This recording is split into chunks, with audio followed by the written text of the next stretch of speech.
Hello and welcome to tonight's episode of Urge to Surge. My name is Greg and I will be your host for tonight's entertainment, as well as being the co-creator of the Surge TTRPG system. This is a pre-recorded show where we focus more on players having fun rather than chat and cheap gimmicks. You'll likely find that we're here in chat with you, very much in the thralls of joining, if not starting, the heckles about how stupid our own antics are. As we're learning this craft, we're learning through experience, which always means that there are some hiccups along the way. Take tonight's episode, for example. I managed to not record the first 15 minutes of our session. Yay. So, character introductions, initial parameters of the story, all gone. But I am now quickly becoming an expert in post-production, so pluses and minuses, whether I want to or not. So let me go ahead and start the session by introducing our characters to you. First we have Jim, played by Zombie Pup. He is a human character whose salt of the earth taking on life makes him fairly humble. He has considerable intellect, but he is humbled enough to know when to use it. Despite being kind of an old soul, Jim has a younger demeanor and has that kind of strength that can only be found in those who dive into physically laborious work. Next, we have Mickey, a 2-foot tall, fully grown man, whose species is technically a subton. Mickey is played by our player Goose. What Mickey lacks in, stature, he more than makes up in attitude and grit. His dark and playful humor may be exactly what is needed for the challenges that await the crew of the deep space vehicle Aegis. And last but not least, we have Dr. Porter, who is also a human, played by Professor Hexagon, aka Nick. Dr. Porter is a man of many talents, and not one of them go without boasting. With an obsessive need for understanding and order, he's a critical member for exploration into the unknown and with the use of theoretical science. If only it would help him understand with his ineptitude for picking up on social cues. And so what I've done is I've prepared a little prompt that I'm going to go ahead and read for you, and then we'll hand things over to the players where they can pick up the story and you guys can follow along there. So thank you very much for your understanding for this kind of impromptu jump into this session in a weird way. I appreciate it. So the first things our characters notice is the whooshing sound of forced air, like a constant white noise machine, but in the next room over. Their eyelids felt heavy, rubbing an icy crust away from their eyelashes led to kind of a blinding experience as they began orienting themselves in a room washed with daylight type bulbs and artificial light sources. They notice the faint smell of sterility and hear the groans of others around them. Their skin felt cool to the touch, and they began to understand that they weren't just waking up, they weren't just asleep, they were waking up from cryosleep. Not fully aware of their situation yet, or really who they even were, they heard something over what seemed like a loudspeaker directly into their ears. Good morning, sleepyheads. You may still be a little foggy on the condition in which you are waking up, so let me go ahead and acclimatize you to our situation. In case you forgot, my name is Captain Darius Holt, and you are aboard the space vessel, the Deep Space Vehicle Aegis. 6 Earth years ago, you volunteered to assist in a mission to rescue the exploration vessel that claimed to hold the resource that will enable the human race to control the burn rate of our sun. Almost 7 years ago, the International Space Station received a distress beacon from the DSV Icarus on the other side of the Alpha Centauri system that claimed to have withstood catastrophic failure and needed assistance. Losing this resource means the end of the human race one day, and Our failure means that in the next 200 years, our suddenly expanding sun will boil the oceans from the face of the earth, and all life will end.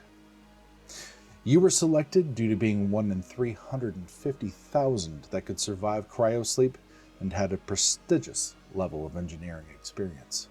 You may not remember all of that right now, but it will come to you in time. Thus far, we have been in flight for 4 years, 211 days, 16 hours, 55 minutes, and 10 seconds. Take your time to get used to the half gravity and regain your senses. Come find me up front when you're ready. And now I would like to officially send things over to our players to continue the role play and enjoy.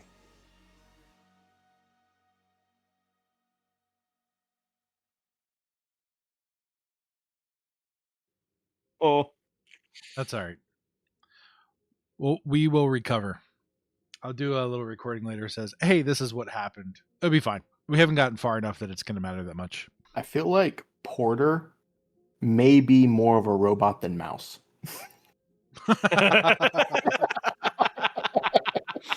That's You going to be might the be onto first something. thing that this recording comes in with. And if you don't know who Mouse is, go watch the first episode. He's a helpful old guy with little grabbers. Not hands, grabbies.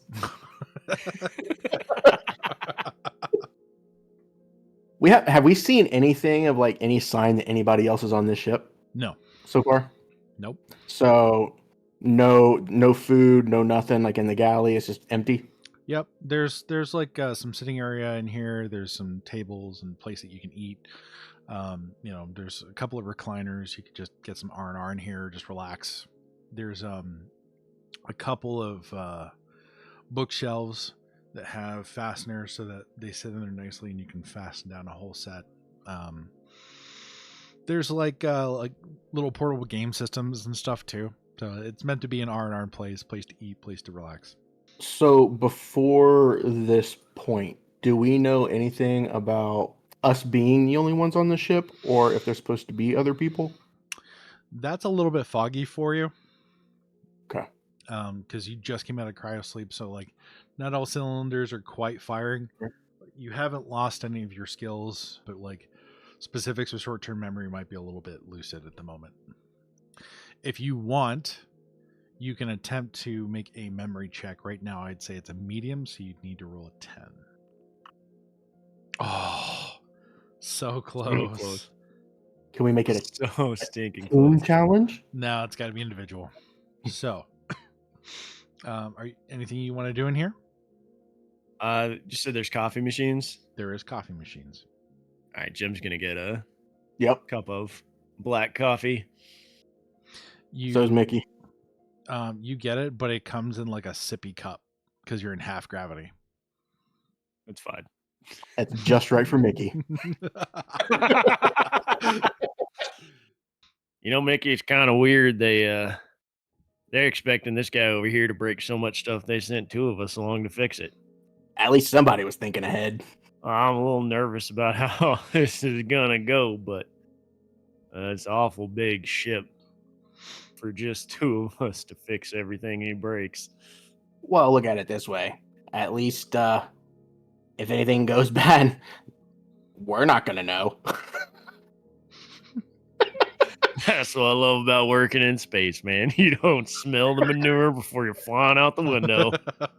Oh, I should have mentioned this. When you're in the last compartment in the lab, there was a door that said airlock.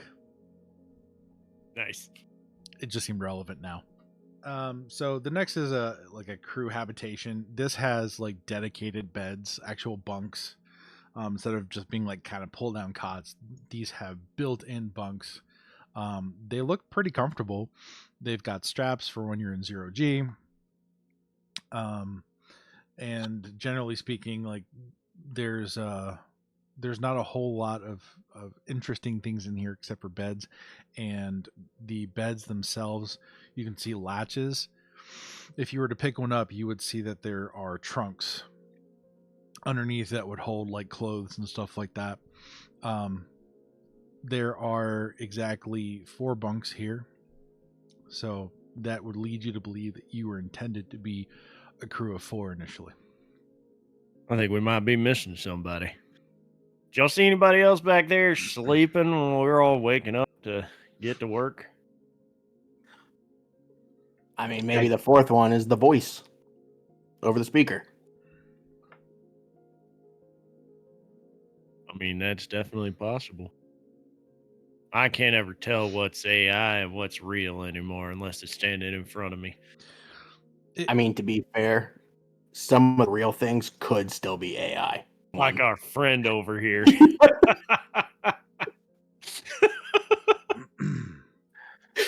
And mentioning that he might be AI, he just kind of like you see a wistful look on his face, like, "Oh, I wish."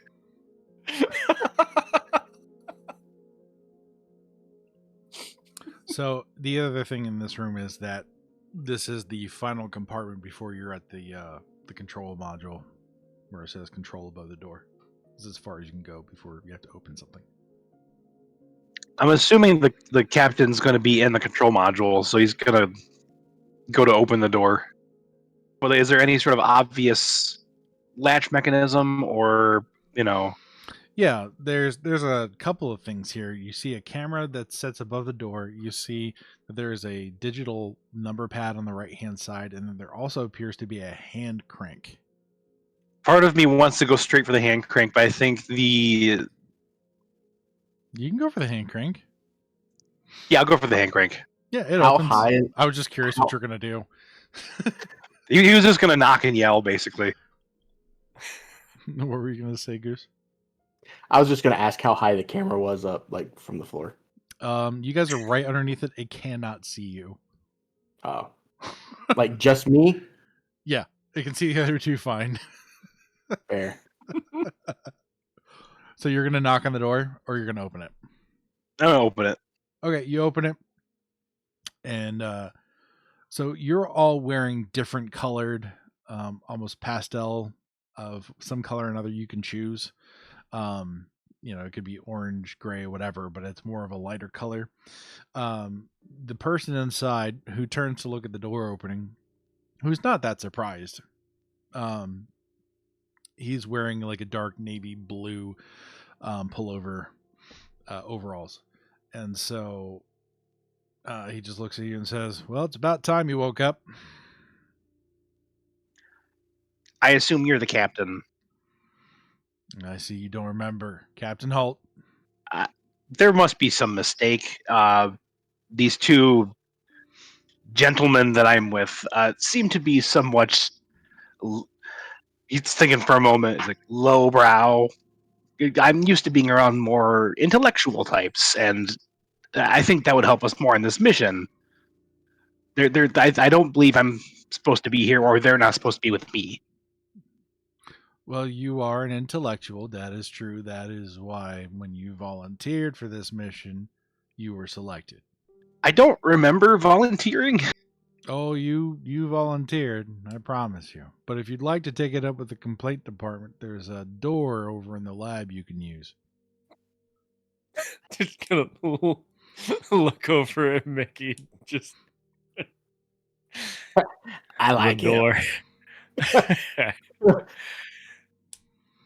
He's got a sense of humor. I think he's real.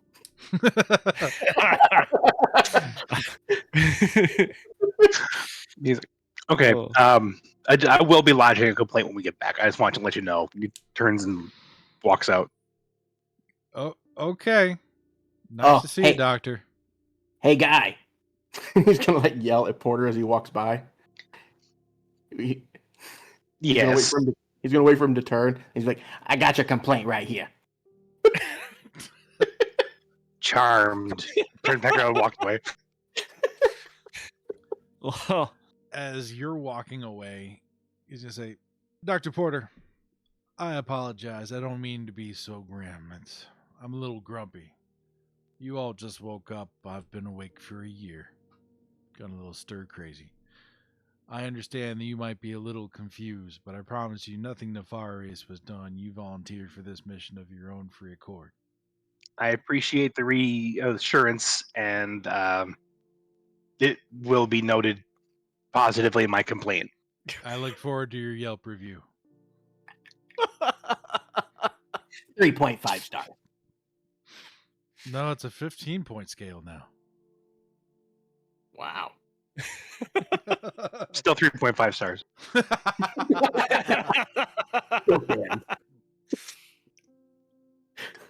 Well, Cap, were you supposed to be awake for a whole year before we woke up? Thought that seems like a long time for someone to just be alone on a ship like this.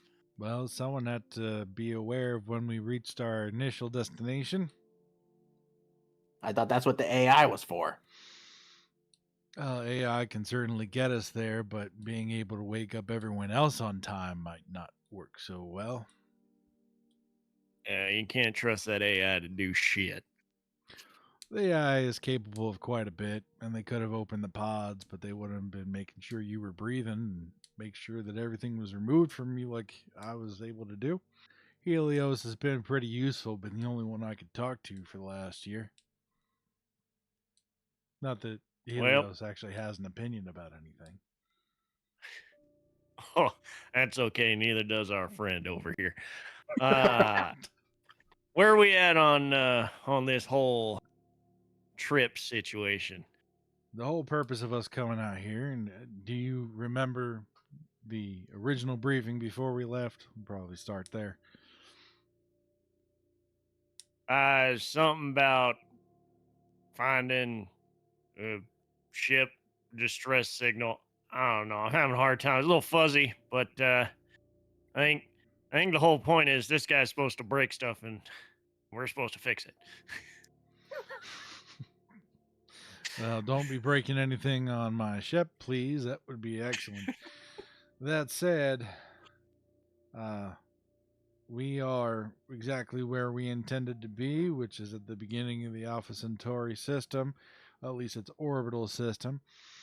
We have a bit of a ways to go. However, there appears to be a problem with getting actual navigation specs.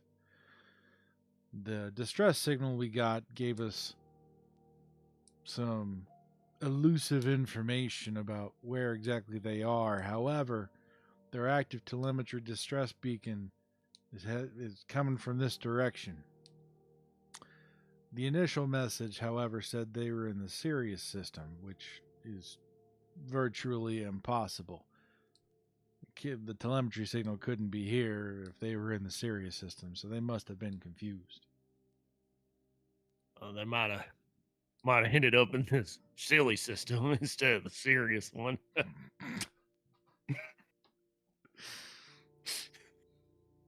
going to take a second on that one.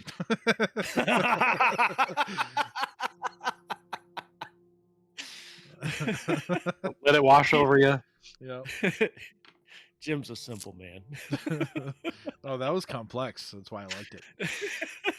Ricky's just gonna stand there.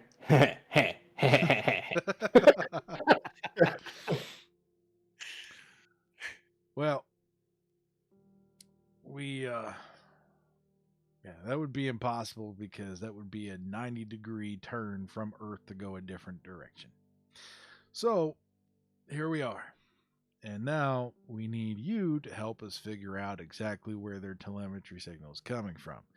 We know it's somewhere around the stars of this system, but where around these stars I couldn't tell you. But the signal is still active, which means as we've gotten closer, that hasn't ended, which means that something is still keeping it going.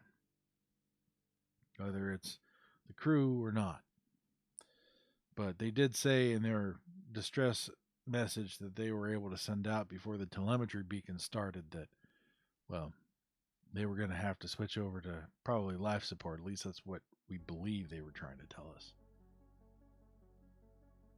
And how long ago was that? 7 years ago. How long was their life support intended to last? I don't know the specifics of that question. Depends on what they did. Maybe they found a way to keep it going longer. Maybe they went into cryo sleep. We just don't know. How many were on the ship? There were a crew of 7. Maybe they got tired of that fake protein and ate each other. I'd ask you to kindly refrain from jokes like that. My fiance was aboard that vessel. Oh, well, I'm sure she's a she fine woman. And I'm sure she probably ate the rest of them.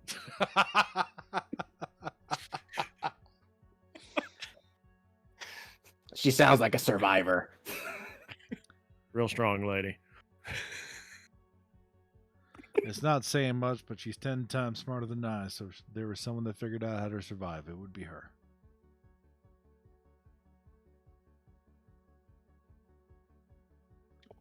Well, So, I got my fingers crossed for you. I appreciate that. Now, once you guys have had a meal, maybe a chance to stretch your legs, we should get to work. I need coordinates. I need to know where to go to retrieve. It's your job to tell me. Well, I got my breakfast right here in this fancy little cup. All right. So, feel free to head over to the lab and get acclimatized there, and then help me start figuring out where to fire up these engines to go. We'll have to go back to light speed, but it should only take a few days once we know our exact trajectory. But I need you to help me design the flight path. Jim's gonna slap Dr. Porter on the back real good and solid. And like, well, brain boy, I believe this is more in your department. I guess we'll follow you back to the lab, build whatever you dream up. Batter up. He's in the galley, just already finding a nice bar of like protein meat, and gonna head over to the lab. Meat in one hand, coffee in the other. And he's gonna sit at one of the stations. It's in the shape of a like a burger. Like you almost have like a bready substance with a burger patty in it. It's Does the cheese bread flavored. also have protein in it? Yep. Sweet. Is it like synthetic spam? Kind of, but well, that texture maybe like once it's been cooked, but a little bit Just more completely spongy. tasteless. But I find the it tastes actual better uncooked. patty itself is dense enough that there's a separation of textures. Okay, Yeah, so yeah. So gross, dude. space food, man, could Ugh. be liquid. At least it's not in a packet. I mean, just think, if you wanted steak, you could get steak. Yeah, I'm pretty sure that's exactly what Jim's gonna do. Is just try to get a fake steak out of there and make You- the best of it.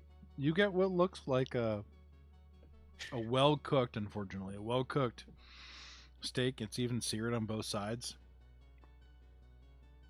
The And wrapper, until this, the wrapper has an F apostrophe TEAK, so it's just steak. they done killed this fake critter twice. God, does this make us vegan?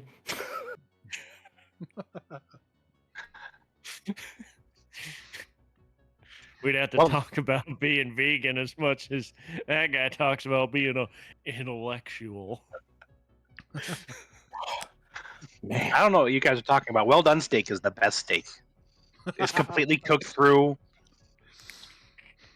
There's no red bits. So you're living it up. I have yet to find anything redeemable about this guy.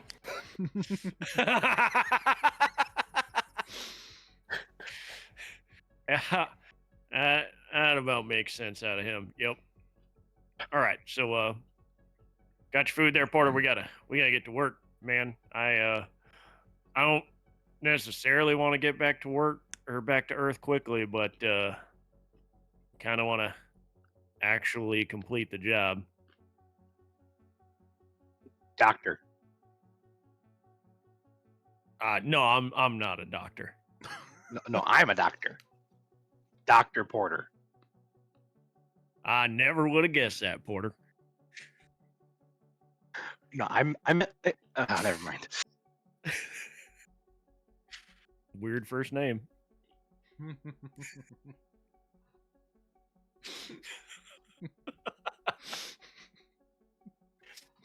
This is my favorite character so far. Like whole Doctor Strange thing. I love it. Oh, All right. So, are you all in the lab at this point? yeah, Mickey would have Yeah. topped off his coffee and grabbed like a piece of whatever Porter was eating. I just imagine you like jumping up, putting the coffee mug in, jumping up. Mhm.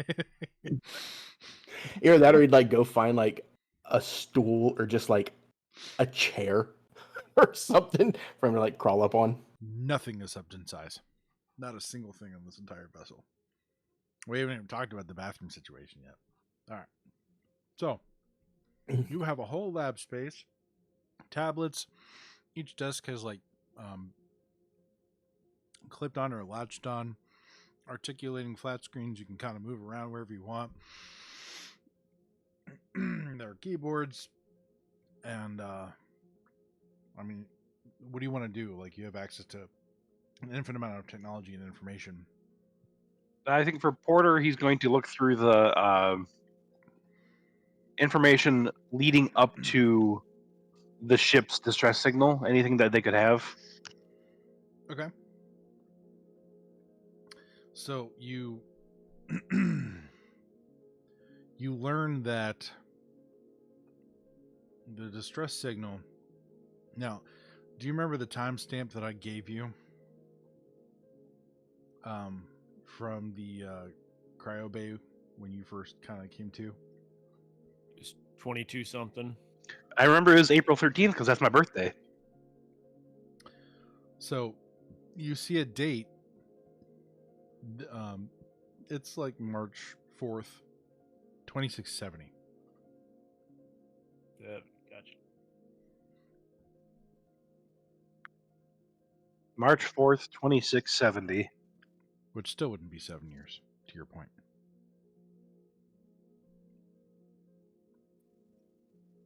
And, Well, and this- what was that date?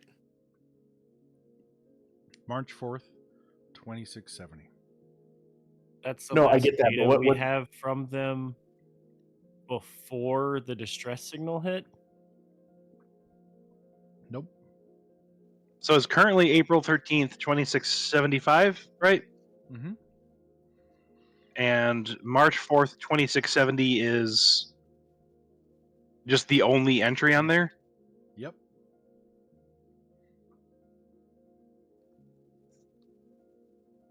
He's going to kind of cock his head and access that date.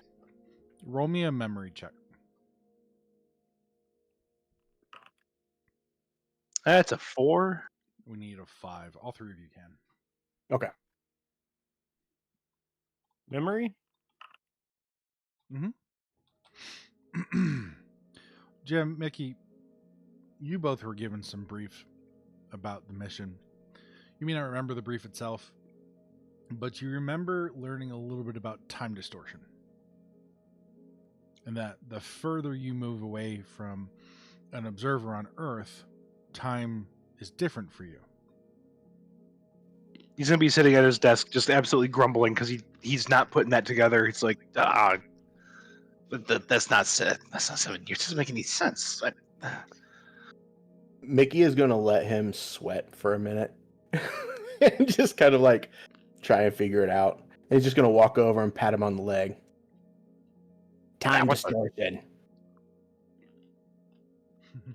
I knew that. That was,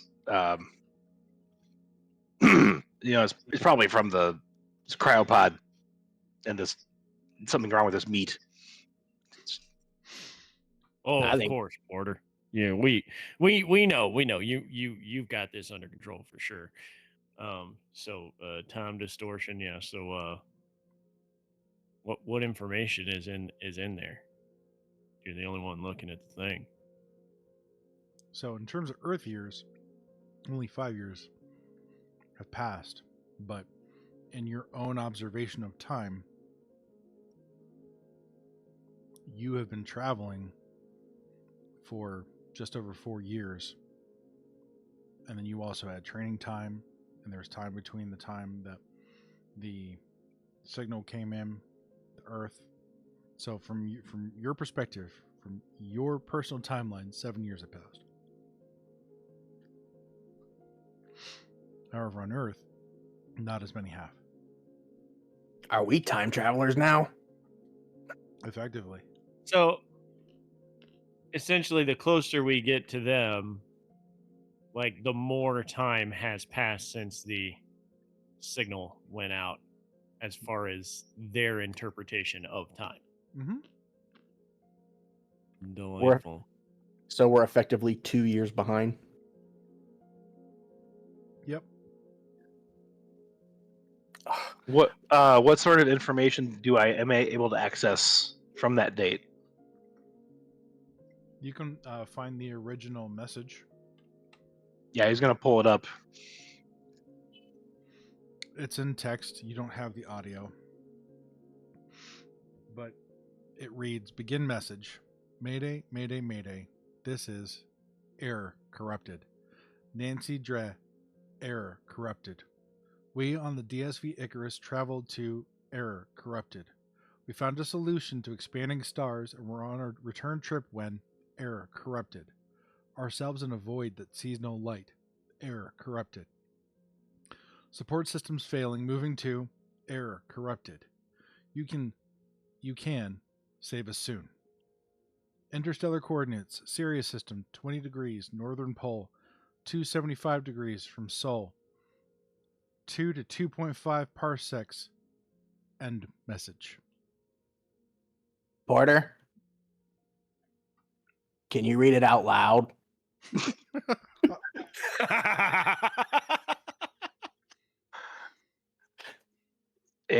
I'm not used to working with people. Sorry. Here we go. We on the Cool. I didn't know it could do that.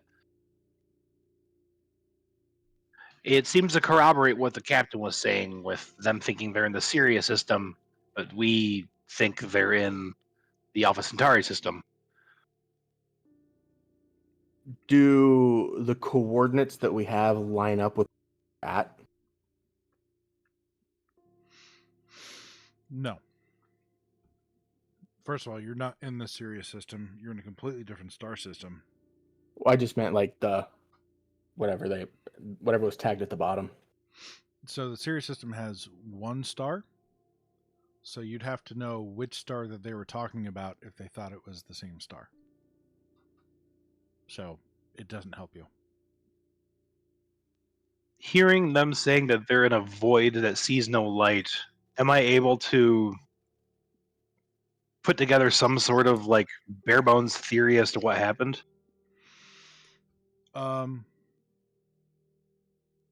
Or is that a roll? You can roll. The passing score is a 50. For what?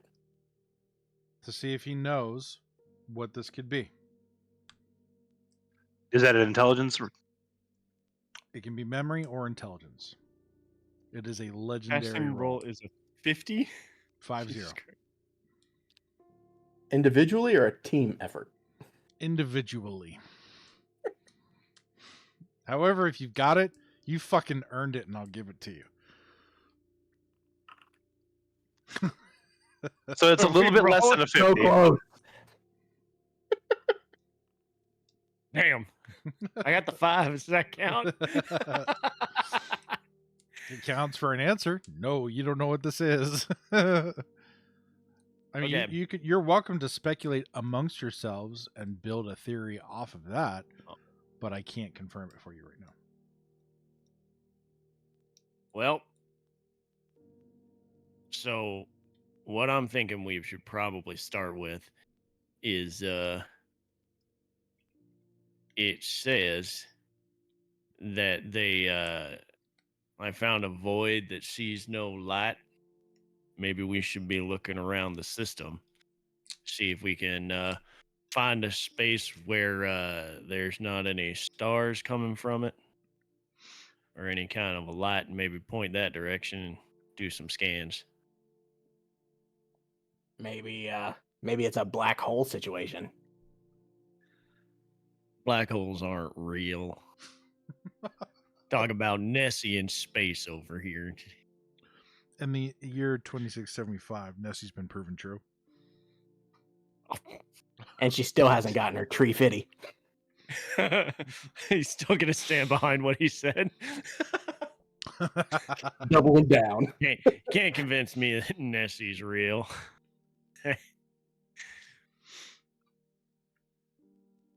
There's government cover up. Just like the chemtrail. So light from all the stars shines in all directions at the same time. Mhm. If they're in a place with no light, they would have to be somewhere so far away that light hasn't reached them yet. Or something's absorbing the light. That could be some kind of an anomaly out there that's just, maybe like a circle of planets or something. I don't know. What if it's a space station? Are you trying to reference them classical Star Wars movies? I mean, it could have been a moon.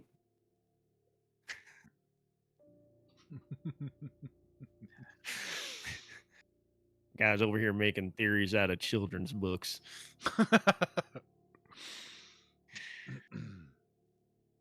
So, this ship got some way to scan for light? We can maybe build some. Roll me intelligence. All of you, if you'd like. Gotta be to 5.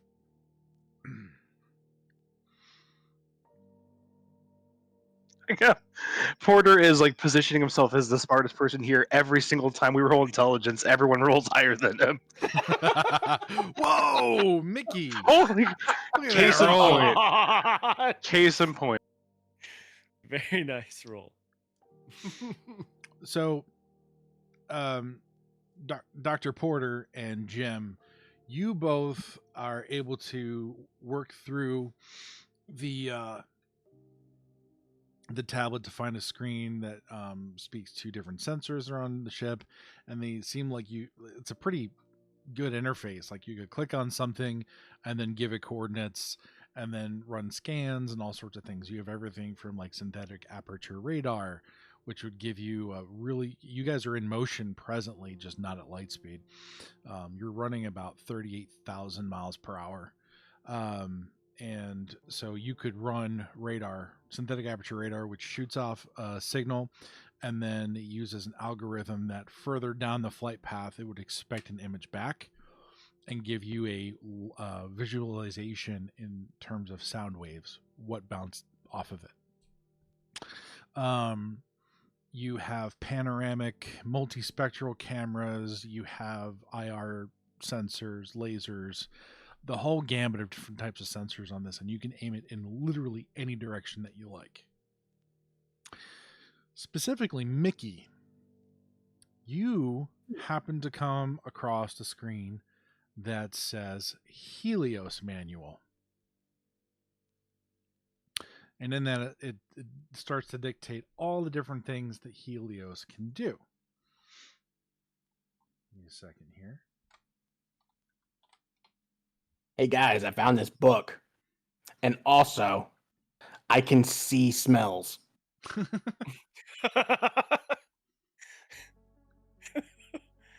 What Helios knows. So human history, key scientific breakthroughs, historical space exploration milestones and data, cultural events impacting humanity's progress, scientific principles and technology. So there'd be like physics fundamentals, chemistry of materials and common compounds, biology basics, ship systems and procedures, detailed operations of the quote-unquote Bloom drive and propulsion tech, life support system protocols and emergency procedures, the Fab Lab operations and repair guides, astronomical and space phenomena, stellar classifications, nebulae, cosmic radiation types, black holes, wormholes, theoretic physics and concepts, typical hazards in deep space, navigation and astrogation. So, star charts, galactic coordinates, and jump point data, navigation algorithms, course plotting basics, historical data on lost ships and derelicts in the area, linguistics and communications, human knowledge, language and common dialects, known alien language families and cipher patterns, signal decryption techniques, amongst other things, such as running automated scans.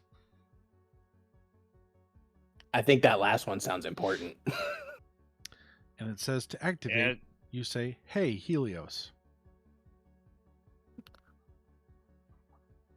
Was this shit made by Apple? Amazon. Amazon? Hey, All could have the been other worse. Could have been It's on eBay. Where it's all Amazon. This whole thing's just a super fancy Alexa. Brought to you by Carl's Jr.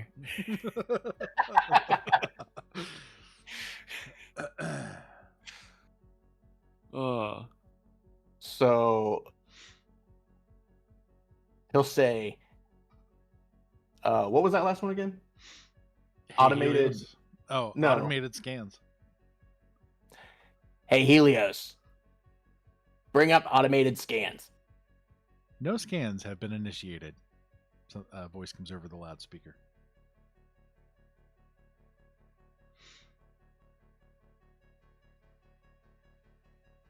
well, Would've you been nice gotta, if you you could gotta, do you that. gotta start the scans first. What? I thought maybe there might be something. Well, it's AI. It's not gonna do it on its own. Hey, Helios, start a scan. What kind of scan would you like me to start? Automated.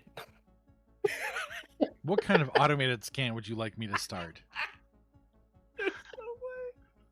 Hey, somebody want to help me out? I turn a wrench. We're looking for section of space where there is no visible light. Start with these coordinates. And he'll give him the coordinates from the bottom of the note. Those coordinates are in the Sirius stellar system. That will be far too far for these instruments. All right, I stand back. Okay, I got this one. Hey, Helios, could you do a laser scan and give us any areas where you don't receive the light back? Which vector would you like me to scan? I would like for you to scan every vector. Just start with any of them and just start reporting back as you complete each scan. This is going to take a little while, but I need you to just scan it all. Understood. Are there any other scans you'd like me to run? Probably, but I can't remember what the hell they are. Roll memory. Our, Roll. All three of you can roll memory.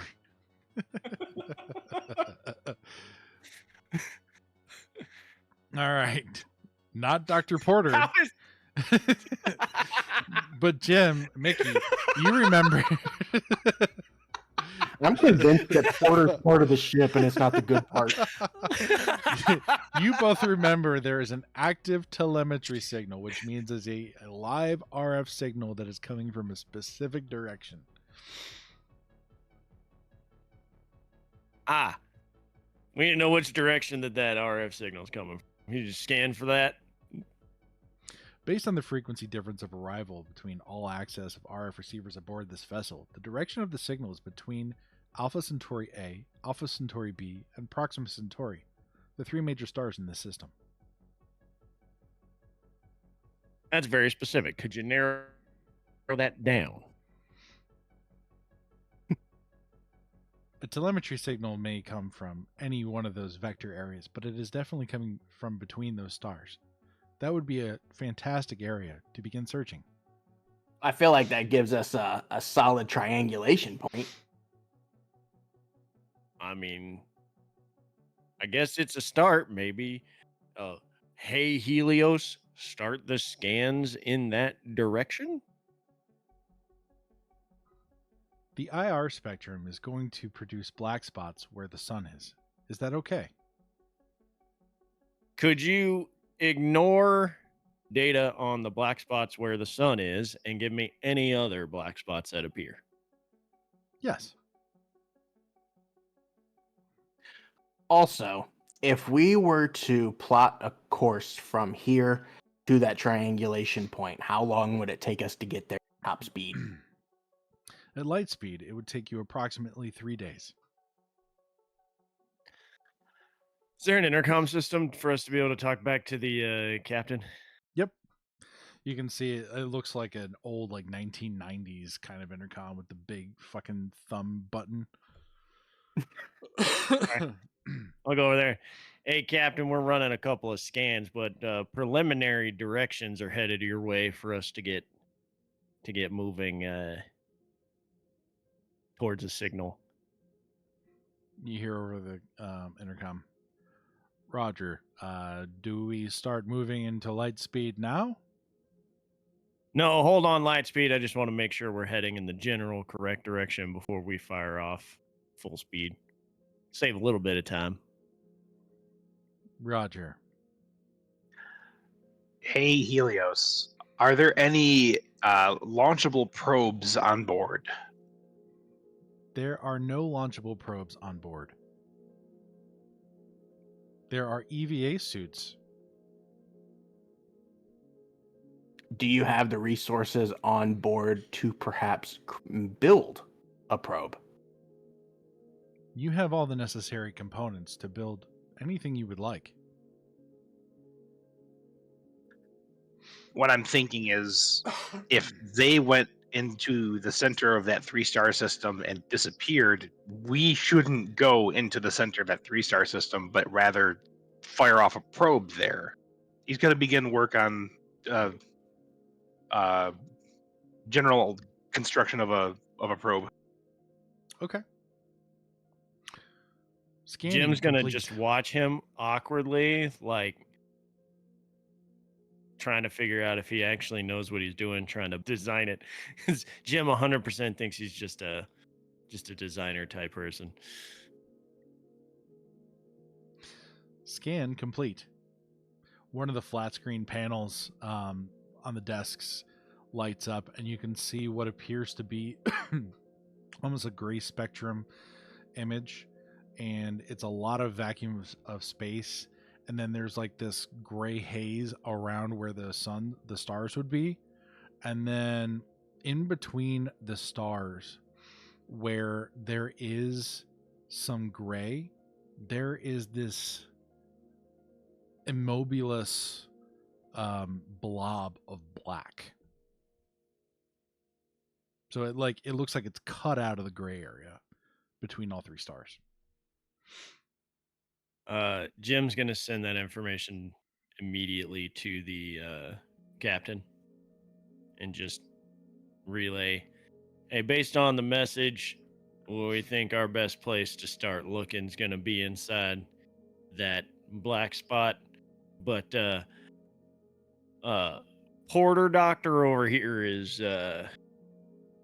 trying to figure out how to make some kind of probe to send in before us. So I head in that direction, but don't go light speed because Porter Doctor's doing things. Okay, at our current speed, we're not going to get too far. Should we get closer and leave light speed sooner than we'd arrive? If you just stay at a good distance, because I'm not real sure what's in that spot. We're theorizing that it might be a black hole, and if those are real, which I still think they're about as real as Nessie. So if those are real, then that might tear us apart. So we might want to stay a little bit of distance out. Roger. You feel movement underneath you. You're not in 0 G, you're in half G. So it is a smooth maneuver. A quick maneuver would probably kill you. But it is a smooth maneuver, and if you were standing, you kind of feel yourself getting shuffled over a few inches as the ship is moving. You're not strapped into anything, so you're just kind of freeballing it. Nice. He's so like focused on the tablet doing the schematics for the probe that he just not even realizing. Is he sitting in one of those roller chairs and just goes? Exactly. Is his schematic making sense to us from what he's doing? Well, how complicated are you making this probe? It's just going to be essentially a bunch of sensors with a relay device to send the information back to the ship. It's nothing. It's as bare bones as possible. Okay, so right now he's still in the circuit board development stage where he's just like laying down all the different like FPGA computing chips and things and soldering them to different copper wires and things. But it's all like circuit board related, and so he doesn't have any semblance of like mechanical aspects to it yet. You could ask him. Hey, Porter. Doctor, I don't mean doctor. Porter, I don't think he's a doctor either. Not today. Okay. What can I do for you, Mickey?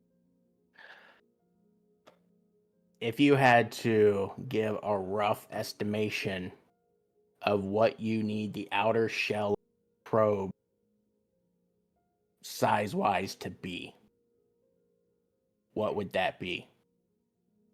Well, you see that door right over there? He points at the airlock.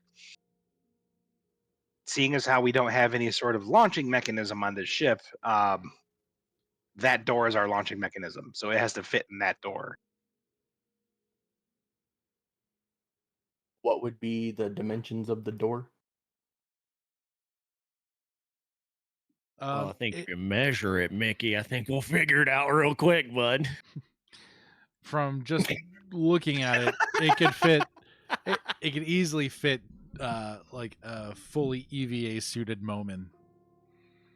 Okay. Oh, it's big. Yeah, this one's pretty large. Like refrigerator about- size. I was about to just ask Helios. How big's the door? Why math? He's already too dependent on the AI, and I've seen it happen over and over again. Technology Oh. always gets us.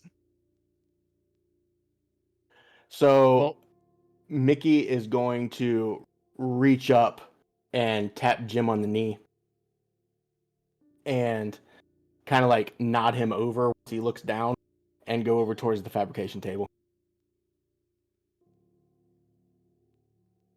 Okay. What do you want to do there? well, you need me to like put you on the table or something?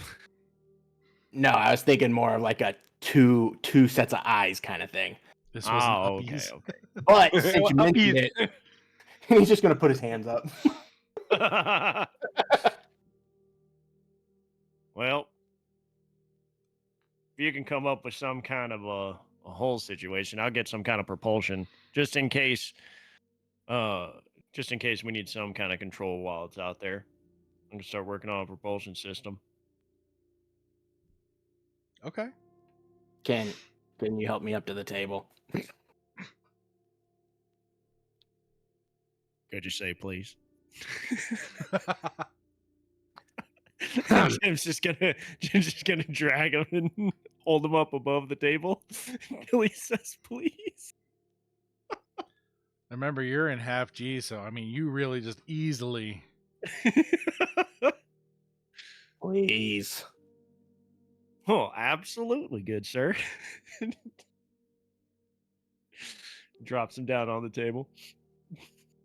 He is like not looking directly at you, but he is clearly annoyed. Manners makes the man.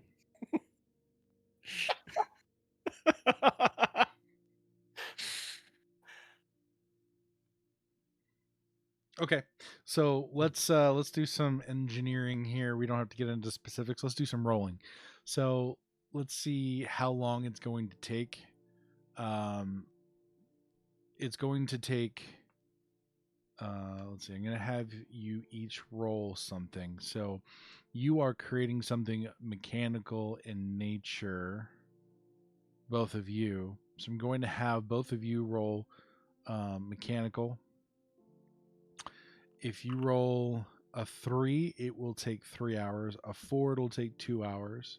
Or a 5, it'll take 1 hour.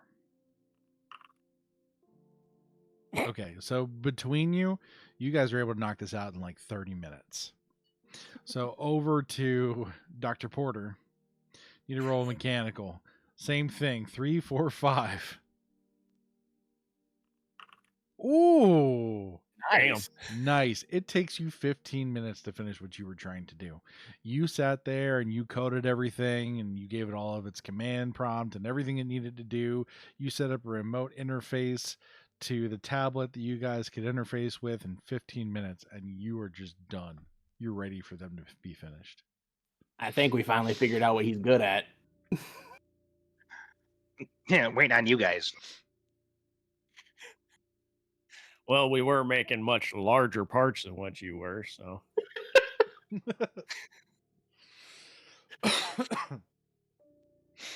Okay, so now you guys need to slap all these pieces together because you didn't really take any measurements. You just assumed that things would be certain sizes and that they're like Lego bricks.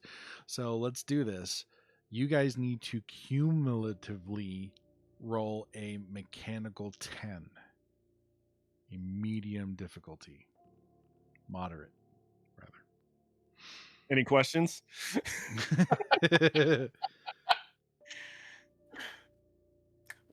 This just became an erector set. we're so in sync that we literally made a Lego robotic set. Pretty nice. All right. So let's see, 9-7, so you cover it right away. So yeah, you guys are able to slap this thing together. You've made a little capable probe with propulsion and everything. Hold on. It needs one finishing touch. And he's going to go back over to the fabricating table. Mm-hmm. And he's going to like throw a couple things together real fast. And he's going to come. And on the front of it, googly eyes. What is the shape of this probe? I was going for a refrigerator with my. Mickey made the shell. That's true. So it's up to Mickey. Keep it PG. Mini. It's the size of a mini fridge. It's the size of a mini fridge? A little bit bigger. Oh, okay. Interesting. With googly eyes in the front. Got it. Uh-huh. He's 2 feet tall. He was tippy toeing to get the last piece on. Fair enough. All right, so you guys finish this thing. Now what? All right. Well, I think we need to make sure we clear out everything that ain't bolted down and get this sucker over by the airlock. We'll say that you were able to clean everything up and everything's good to go. So the airlocks are obviously there's a little glass panel, like it's a quadruple paneled translucent piece of glass basically that you can look through and see that there is a room that is pressurized beyond the first. It's a 2-door system. Oh, yeah. We just got to Well, make sure the that makes outside it- door is closed before we open the inside door. That is true. That makes this a lot less interesting than I was expecting it to be.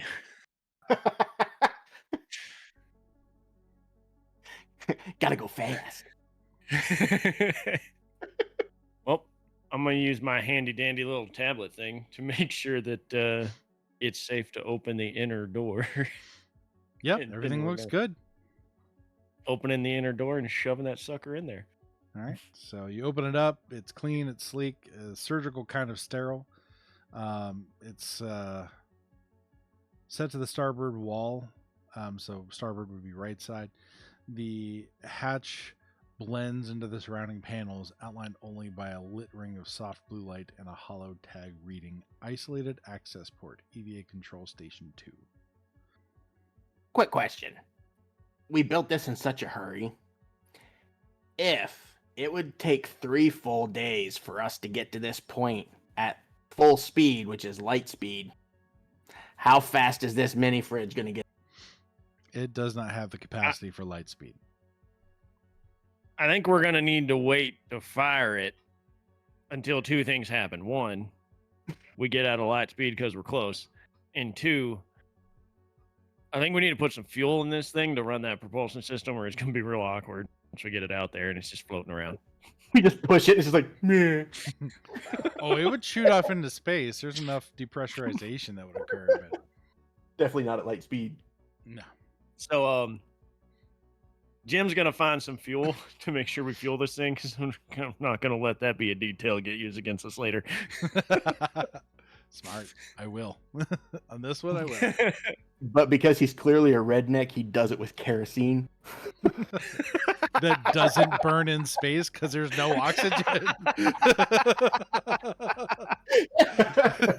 Oh, God. We're mechanics, not scientists. We'll say that you have put an ionized jet engine on this so that it will fire regular, basically jet fuel. Doesn't require oxygen to burn. Perfect. All right. Well, I'll find some fuel and get it all fueled up. I'm wondering if we should in place some sort of like an RCS system on this, like pressurize the inside, just have it act as a propellant for it to reorient itself. And not shoot it like a missile? What if Maybe it needs to point in a different direction. there was that file about the Bloom propulsion system that moved this ship? Maybe we could model something after it. You'd have to learn about it. There's a book. Give it to me. Here's the book. He's going to open it up and start thumbing through the Bloom system. What you learn about the Bloom system is that the fuel that it uses, the system itself isn't that complicated. It uses a electromagnetic field to produce propulsion from this fuel source, but the fuel source itself, we're not exactly sure how it's made. What Like we classified, we don't know, or like Tylenol, we don't know. No, as in there have been several thousand attempts to replicate this fuel, and the majority of them have failed, even though they had the exact same conditions. What we need is a cat and 2 pieces of toast. Right. So I'm just gonna walk over here and, hey, Captain, we got a probe that we're ready to fire off as soon as we get in range. So you just let us know whenever we're about to come out of light speed, so I don't fall on my ass this time. Well, we haven't entered light speed yet. It takes a little bit to heat the system up, and you might want to strap in before we enter it. Can you give us a 2-minute warning? 2 minutes. Oh, shit. We should probably strap the. I knew that was going to be the response. Is the probe currently in the ship, or is it in the airlock? It's in the airlock. Last you guys told me. Yeah, shoved it into the old airlock, but it should be Okay. fine in there theoretically. I'm sure It it's might behoove us to fasten it somehow. Sorry. Yeah, I had a bit more information to give you about the fuel for the Bloom drive if you're interested. Oh, yes. So the Bloom fuel isn't a liquid or solid in a conventional sense. It's a quantum stable flux state compound held in place by a magnetogravitic containment shell. Removing it from its containment chamber without the correct counter-material interface would cause the fuel to destabilize, burn through the ship, or worse, create another anomaly inside the vessel. I think we're pretty okay with the fuel source that we currently attached to the device. What do you guys think? Yeah, I think it's good. I don't know. Yeah, We could hope. I mean, we still got a couple days to try and figure it out. I think, okay, we have 2 minutes. Let's fasten the probe as much as possible and then fasten ourselves. Okay. So you're able to successfully fasten the probe. You hear over the intercom. Go ahead. Mickey is kind of freaking out because none of the straps are made for subtins. So all of them cross at his neck.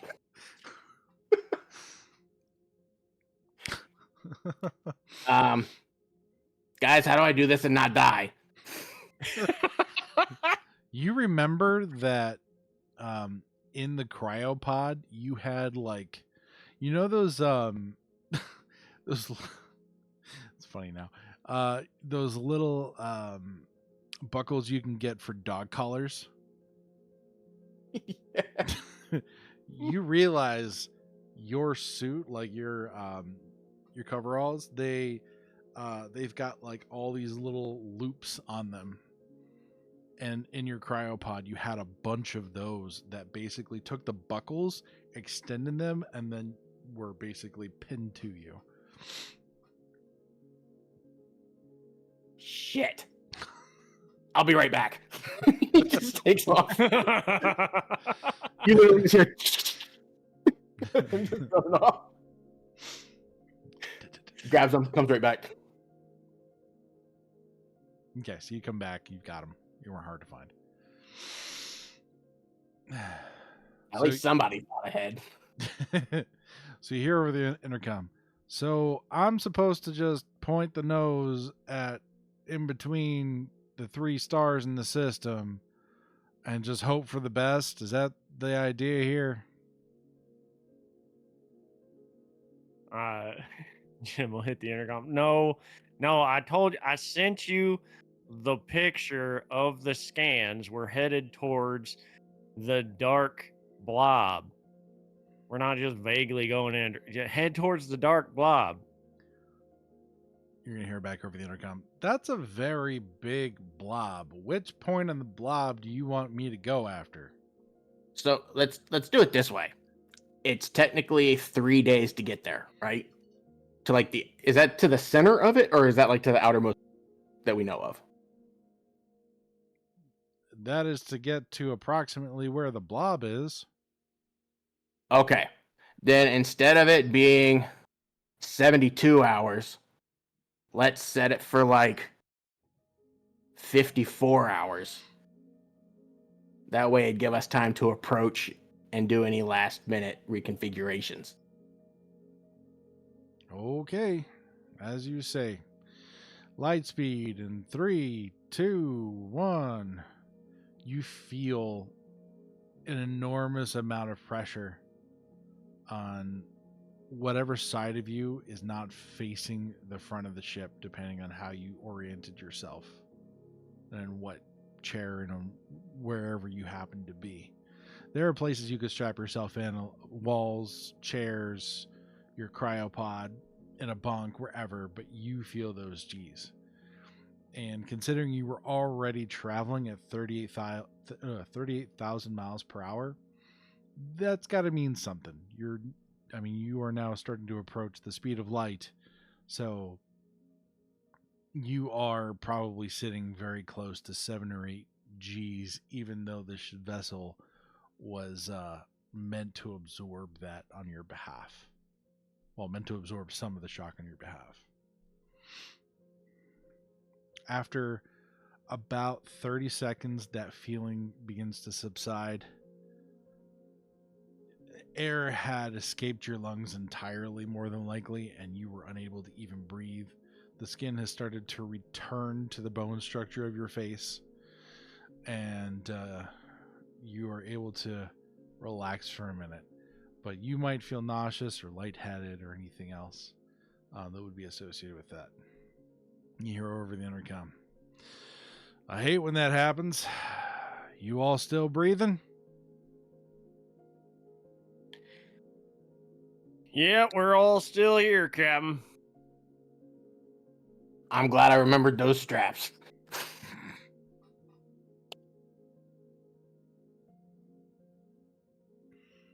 Yeah, Porter looks green.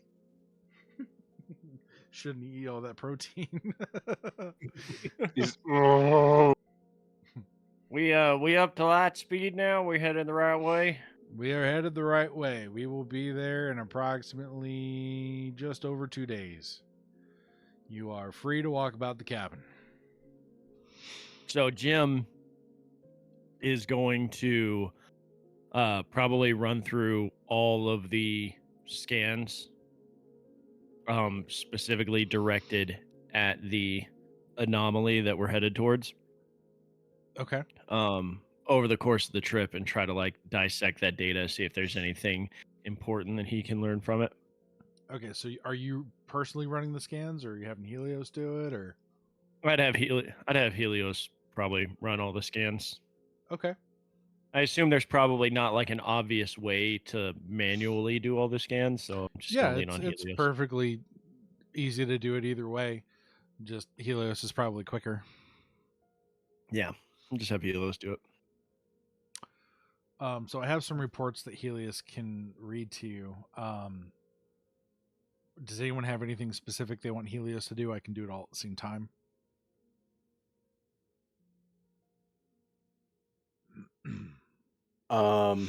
Mickey is wanting to try and learn everything that he can about that bloom drive.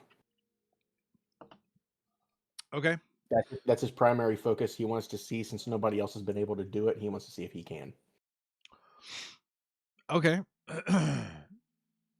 So what you learn is that in order to remove any of the fuel, you're going to have to create a vacuum chamber of some kind.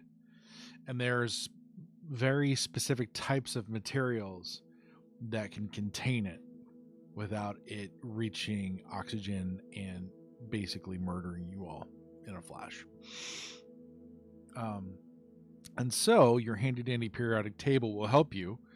So it has to have a high melting point.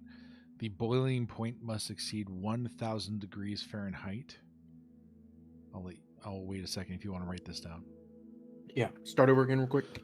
It must have a high melting point or high boiling point. The boiling point of whatever element you base this from must exceed 1,000 degrees Fahrenheit, or it will melt the container. The atomic mass, the density, must be greater than 12 grams per centimeter cubed. Otherwise, it'll collapse or crack from internal pressure. And lastly, it must have magnetic neutrality. So materials must be non-magnetic or weakly magnetic when alloyed. Okay. Now you can mix whatever this substance is with other things like copper, iron, polymers, but the fundamental element used has to meet that criteria. Okay. And for those And that of you, was go ahead. it was 1,000-degree boiling point and then a high melting point. Same thing. So, Okay. Yeah, the high melting point would be the boiling point. Well, it just has it as two separate things. That's why. I was Okay. asking. Well, what I have here is high boiling point. So forget melting point. Let's just use boiling point. And then, are we looking at Celsius or Fahrenheit? That's Fahrenheit or 537 degrees Celsius.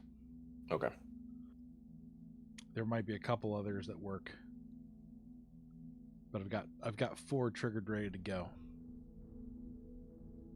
And if you get close, I might be able to just give it to you. Is this a everybody thing or is this a Mickey thing? It's specifically Mickey unless he decides to ask for help figuring out the problem. I mean, he would bring it up to you guys. So over 1,000 degrees Fahrenheit boiling point. Mm-hmm. 22. What was the other requirement? See, Atomic. electronegativity needs to be low, Mm-hmm. be high. Requirement or just those two? It has to be all three. So high boiling point, non-magnetic, and the atomic density must be greater than or equal to 12 grams per centimeter squared. So now that we're moving along, I have some readouts for you. Is there anything that you would like to be doing, Dr. Porter? I think Dr. Porter is going to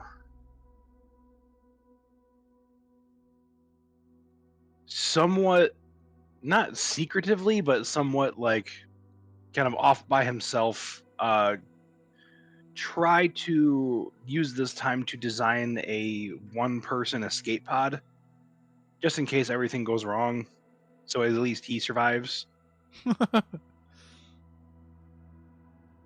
So he's trying to Whether make one or research one? Well, whether it be from scratch or like he could use a cryopod and just reinforce that. Okay. I don't like this. It's something that you guys can be looking at whenever you have downtime. It'll give you something to do, right? Okay. So you go ahead. Are we trying to combine elements? No, Or- you just need a base element. Oh, okay. I think I got it. Cesium? So the melting point is only 83 degrees. Yeah, Or sorry, the boiling the boiling point okay. is 1,000. You're right.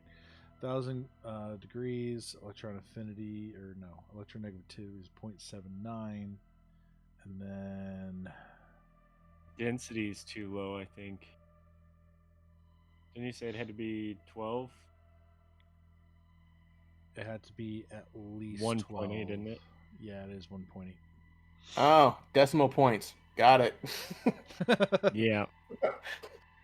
That was a good try, though. Let's say we're into day 2. What else would we like to do? I'm going to start with Goose since you've probably already narrowed down. I would say tantalum. That seems like that has the lowest electronegativity point. Tantalums could certainly meet those. Yeah. Safe, commonly used in electronics. Tantalum it is. And I would say that you have elements of every variety on board this vessel. They wanted to outfit you with everything you could ever possibly need for any possible situation. And so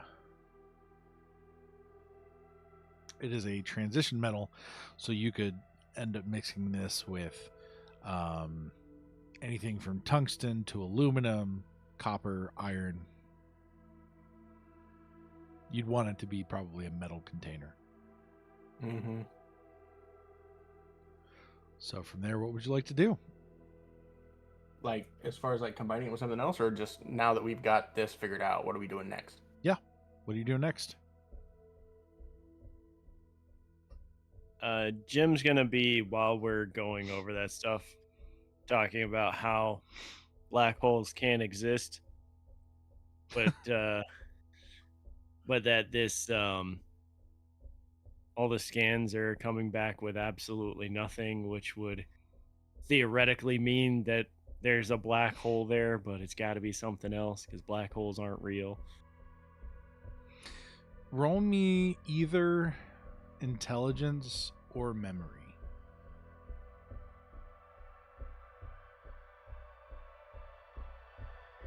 Gonna make a 5. Got a 14. Oh, yeah. You happen to remember your high school physics class, your AP physics class, and you vividly remember that even black holes submit a RF frequency. If this were a black hole, there would at least be some frequency that this would emit.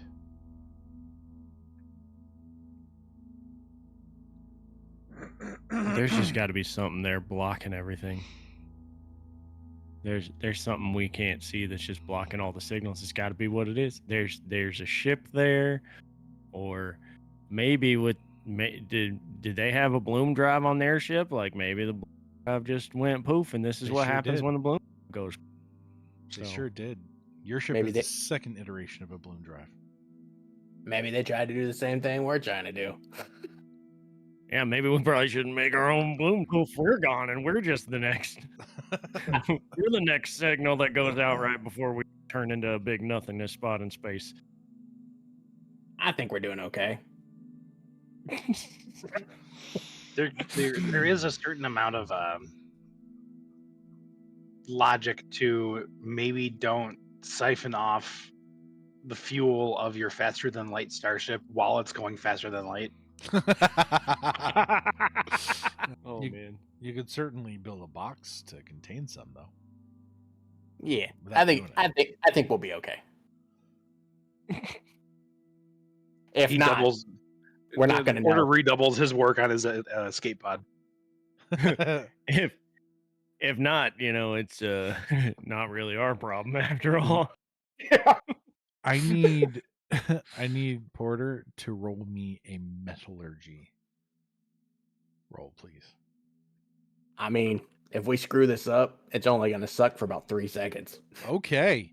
Yeah, you basically if that thing had a propulsion system, life support and everything else, you wouldn't even need the spaceship. That thing is good to go. That thing would survive pretty much the entire ship combusting.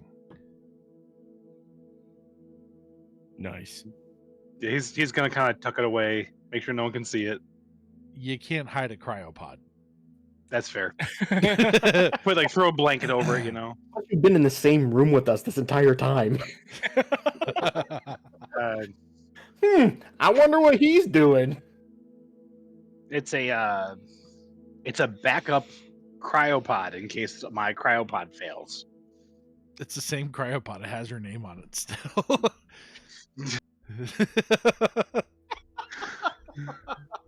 It's I'm just adding some redundancies. That's all. Nothing nefarious. Jim has the 3D printer print out a couple of googly eyes and sticks them on there. Hey, Mickey, I improved this one too. Tungsten carbide. I think it looks better than the first one. Maybe we'll send old doctor out there to do the scans in this. That's a novelty I hadn't considered.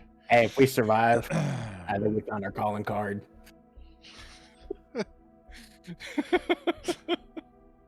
Just googly eyes on everything.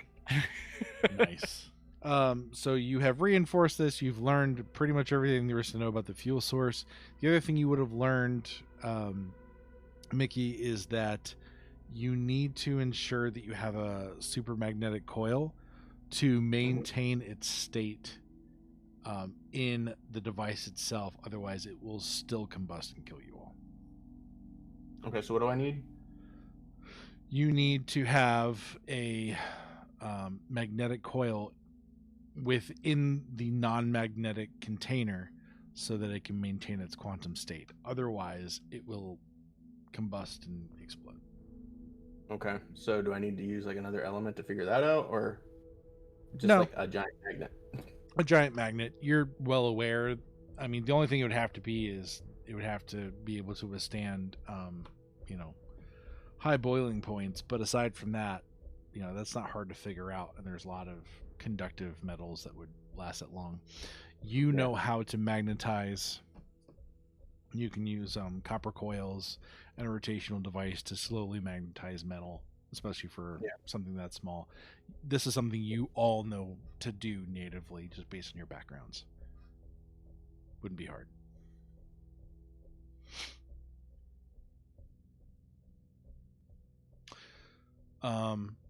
So I assume you create this container? Yes. How large is this container? So, I guess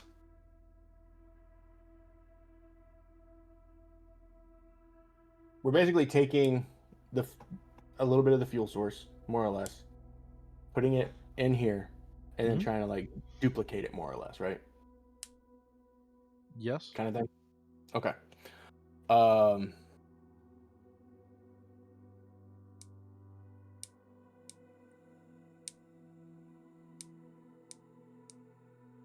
This fuel source, when it combusts, it has to, however you release this, it has to be in very small amounts. It combusts at a very, very high temperature. Okay. So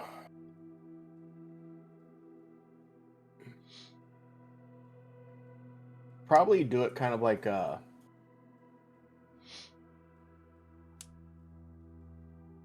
almost like, you know how they have like the incubation chambers, kind of like that. Okay. So like that, probably just a hair bit bigger than me. Okay. So like that way it's like still like bulky enough to where it'll be able to like contain everything okay, but still small enough to where like we could move it if we needed to. Okay. Sounds good. Yeah. At this point, you're getting pretty much close to halfway the distance, and now Centauri A is on almost your 90-degree mark to your right, and Proxima is sitting off about 45 degrees one way, and Centauri B is sitting off 45 degrees the other. I mean, you're getting relatively close to this mass. And as you're running these scans manually, this mass is huge. It is taking almost like 60 degrees of your view in front of you. Yeah, I don't like this. Can I run simulations of what would happen if the Bloom drive theoretically exploded or destabilized? Yeah, think of like 1,000 thermonuclear bombs going off at once. He's going to look over at Mickey, look back at his calculations of the explosion, back at Mickey, back at the calculations. It's kind of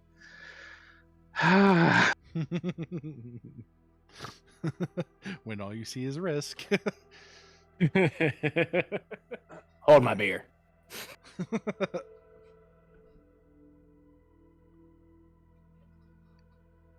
He is also quickly putting together a PowerPoint-esque slideshow about how a star collapses in on itself and becomes a black hole for Jim.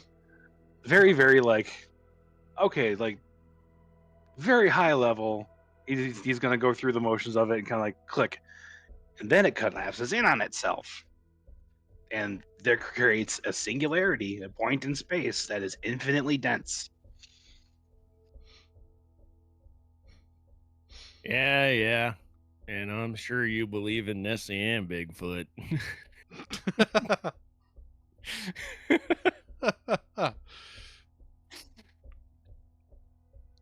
Jim's going to go talk to the captain at some point.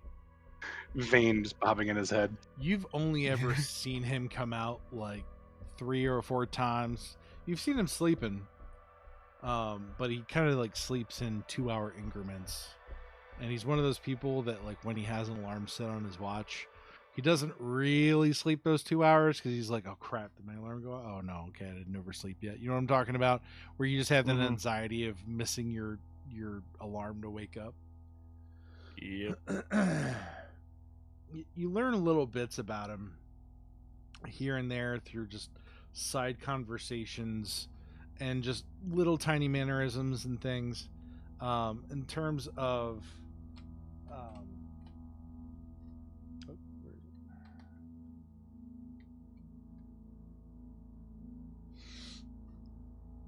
it? In terms of like his personality, you kind of there's everything you need to know is basically off of his coffee mug. It is super used. He always has it on him, and if he doesn't have it on him, it is bolted to a shelf labeled Captain Halt. You also know that he prefers to be called Brick instead of Captain Halt.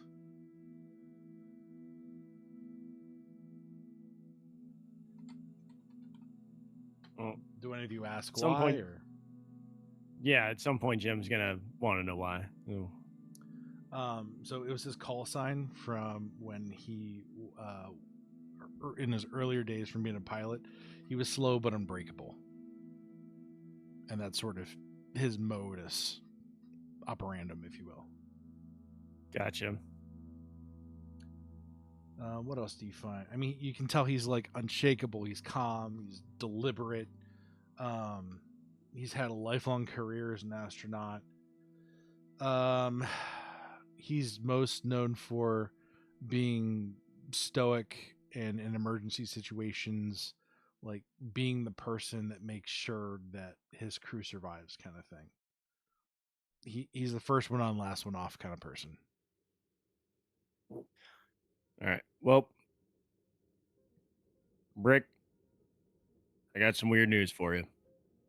I've been running all these scans for the last couple of days, and I don't know how much time you've spent up here in the stars, but I ain't never seen anything like this. You could see it. I assume we could see it, like just looking straight out in front of us. We could see just a nothingness in the middle of all of the stars and the lights and crap. Like we can see this nothingness blob in front of us, right? So, Yeah.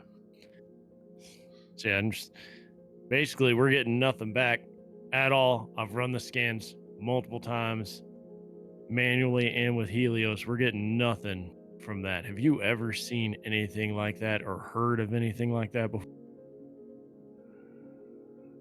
Aside from the empty vastness of space, no. Well, I have the craziest working theory, and I'm going to tell you because it's about as crazy as thinking that black holes exist and that Nessie is real. All right. What's your theory? I think if we fly into that it's just going to mess up all of our instruments. It's going to be like that. You ever heard of that ancient Bermuda Triangle? All it is. I think we go in there and we're not going to know where we are anymore. You mean like a wormhole? I don't think this has anything to do with worms. I think worms need dirt. Interesting theory. I would like all three of you to please roll me luck. Knew I should have pointed in that. No! Oh, there we go. All right, Jim. I need you to roll me a singular d6. You can do this if you have a manual die, or if you want to just go down into where it says enter message at the bottom right, type /r space d6. All right, a 4. I think it's hilarious that Jim is okay with time travel. He's okay with the Bermuda Triangle and teleporting places, but wormholes and black holes break his mind. They're not real.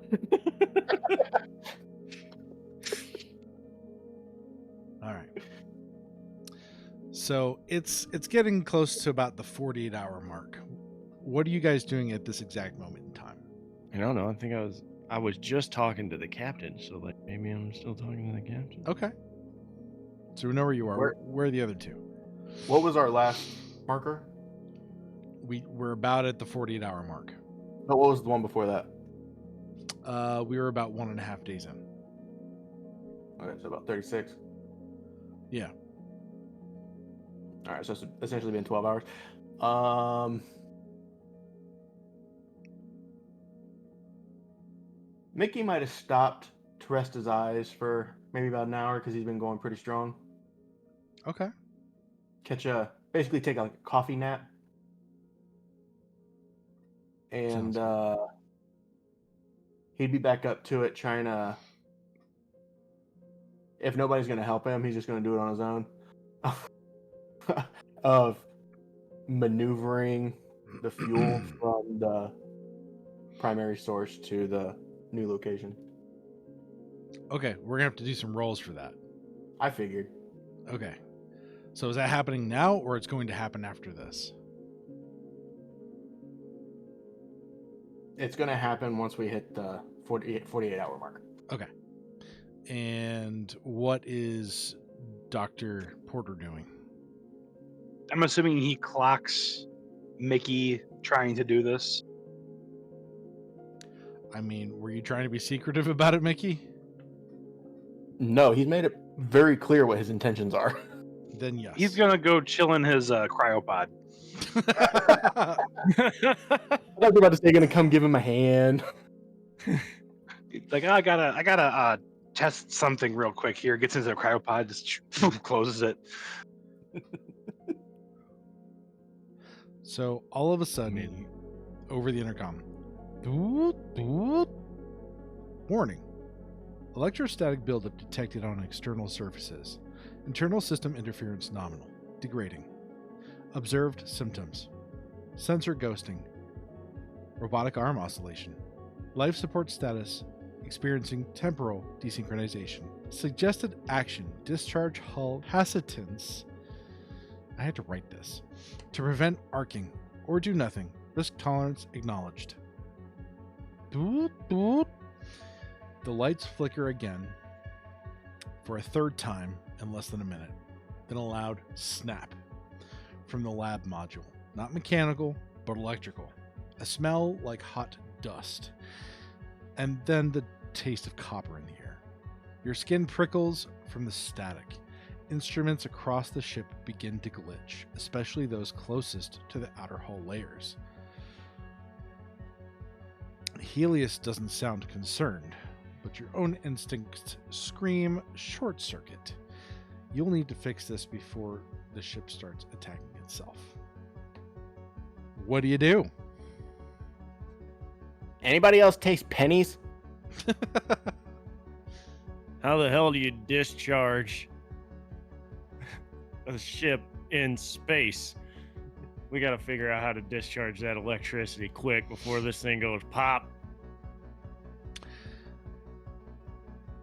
So, if you guys want to kind of walk through things that you know from common knowledge, you can. If you get stuck, you can roll intelligence or memory, and I can give you helping hints. I'm going to kind of let you guide this one instead of me guiding you. Electricity goes from positive to or negative to positive charged. So we just got to positively charge something outside the ship for all that negative charge to flow to. I got it. We use the fabricator. We all put on EV suits. And we wrap the ship in copper tubing. I don't know if we have that much time.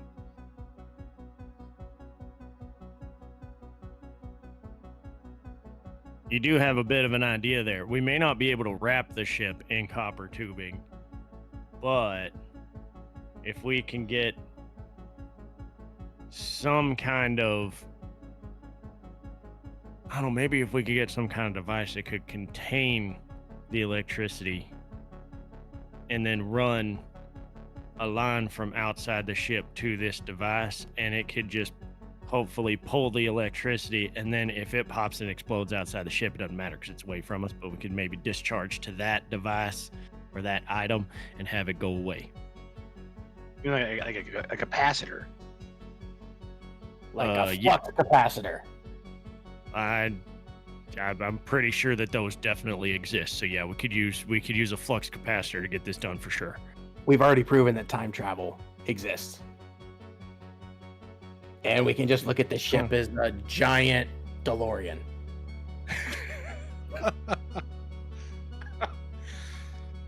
So I think our best bet's probably to see if we can get something to absorb the electricity off, kind of like just to discharge to it, and it while it's outside of the ship, so that if it takes the electricity and basically goes boom, it's not going to actually cause problems for the ship itself.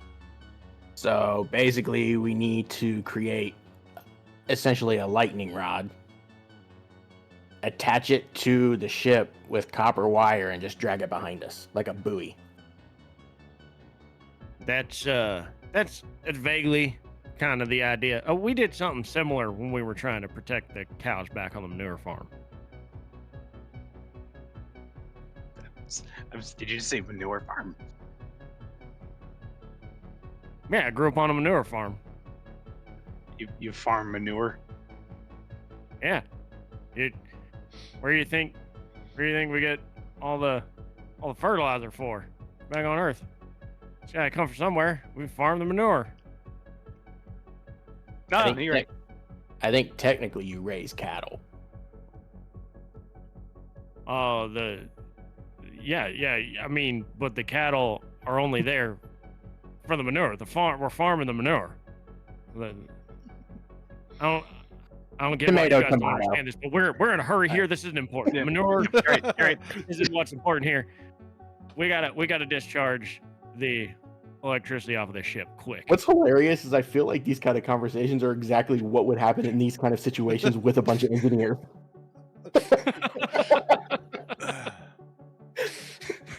You mean cattle? No. No, manure. It's not about the problem at hand. It's about who's most correct. Exactly. Can say as an engineer.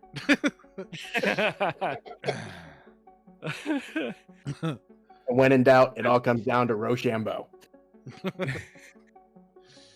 Okay. All right, so let's start manufacturing then.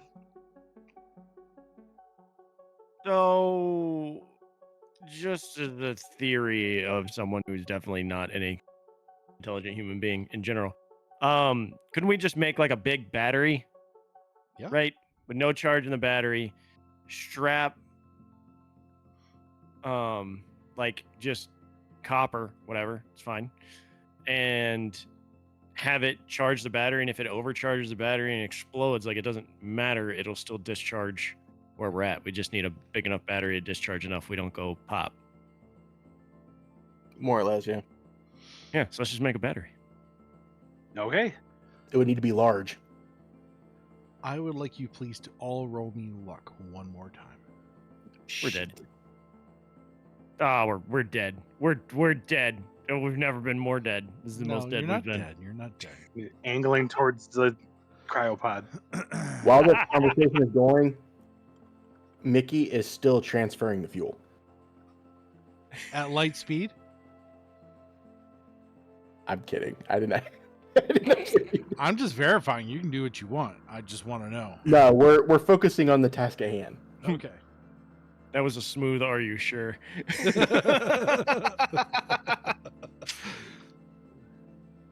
Okay.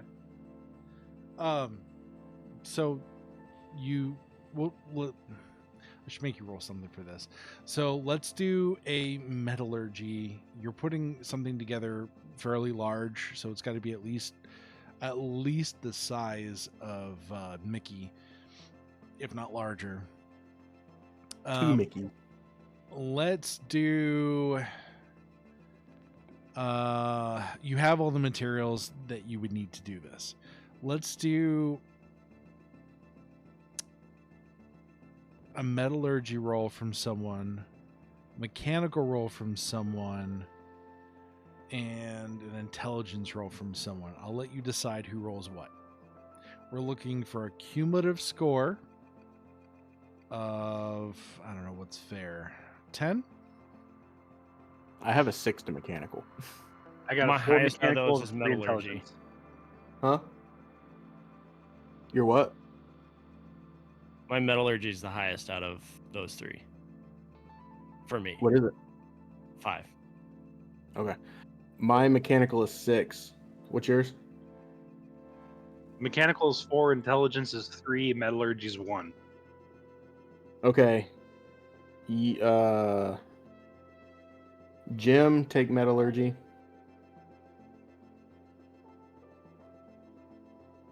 We're well on our Right. way, boys. You've made it. The minimum you're going to roll is a 1, so 8 plus 1 plus 1.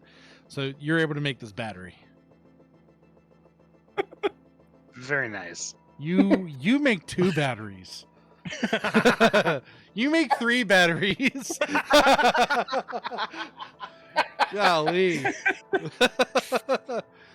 Triple the capacity. You bust them all together in series.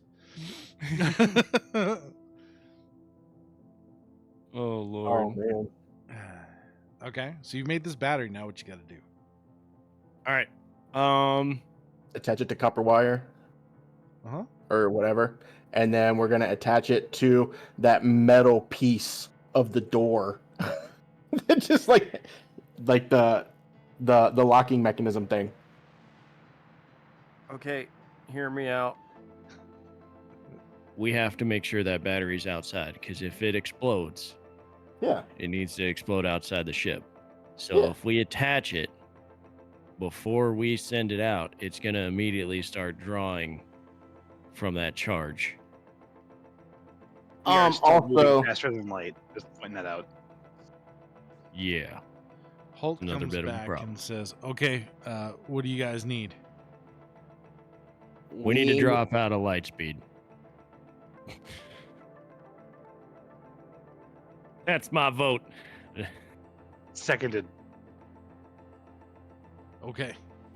Yeah, third.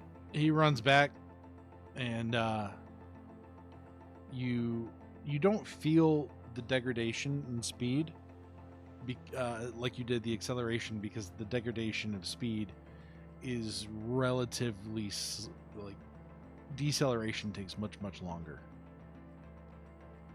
So it is a long, gradual decline of speed.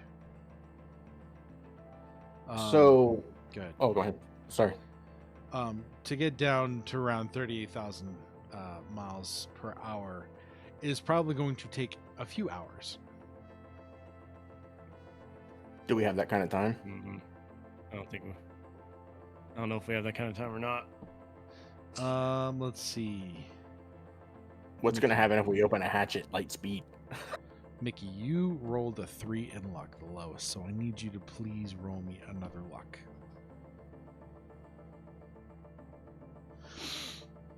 Okay. So for the next hour, nothing happens. Please. So quick. Go ahead. You say what you want to say. I just have a question. Yeah. With it being half gravity, Mm-hmm. would it be pretty easy for us to be able to like move this battery Yeah. around? Okay. Yeah, it might be 200 pounds, but between the 3 of you, you guys could definitely move it, because it'd only be... Because we definitely need to take it to the port airlock for sure. Yeah. Probably. Yeah, it needs to go port airlock. Port airlock actually is wider. It doesn't look like it, but this isn't to scale. Okay. So, you guys take it back there. You're still not at a decent speed. And are you guys suiting up for this, or what are you doing? Yeah. Yeah, I'm going to suit up. So you look around You for guys- the EVA suits. You see that there are actually 9 suits that are human size, and then you see the 10th suit, which looks like it would fit a teddy bear.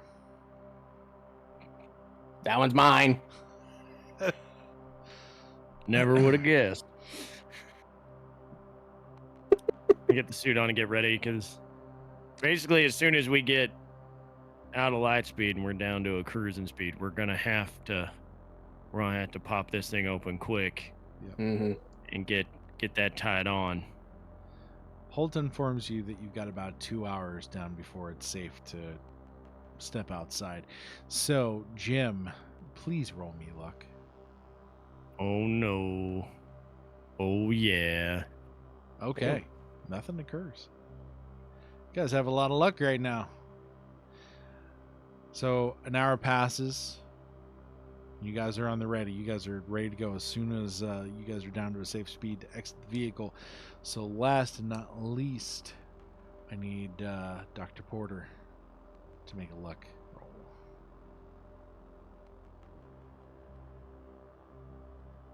A 6. Nothing happens. Damn. I was hoping something would. Since we got the battery back there, Mickey would have went back up to the fabrication table Mhm. and fabricated probably about 1,000 yards. So yeah, about 1,000 yards worth of copper wire. Okay. So you are now at a safe speed to exit the vehicle, provided that you have tethers attached. Because you are also moving 38,000 miles per hour at a constant speed. If you were decelerating and you weren't attached, or even if you were attached, the tether could have snapped and you would have kept going the same speed that you were going when you left the vehicle, and you would leave the ship behind. So it's a good thing you waited. So now you've got the spool of copper wire, you've got batteries. What's next? Go ahead. We gotta attach the wires to the batteries Okay. and make sure that's attached thick enough that it will hold under some decent amount of pressure. And then Jim's gonna probably volunteer to go outside and tie it on before try to tie it on before all of the spool of wire is basically gone. Gotcha. Holt comes back one more time and asks you if you guys need anything. He sees what you're doing. He's like, what are you gonna do with that? This is gonna keep us from blowing up. The lights flicker again. Well, it looks like we'll need it. What do you intend to do with that? Drag it behind the ship. With the wire? Hmm? With that copper wire? Yeah. Oh, Think of it like a buoy in the water. what are you gonna stick it to? The ship. What on the ship are you gonna stick it to? I might need to know. Anything I can find outside. I know that most of the time these ships have some kind of a handhold on the outside of the door that you can grab on stepping into the ship.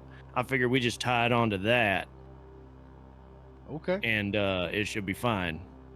Since it's like super future, do we have is this like a tether kind of system?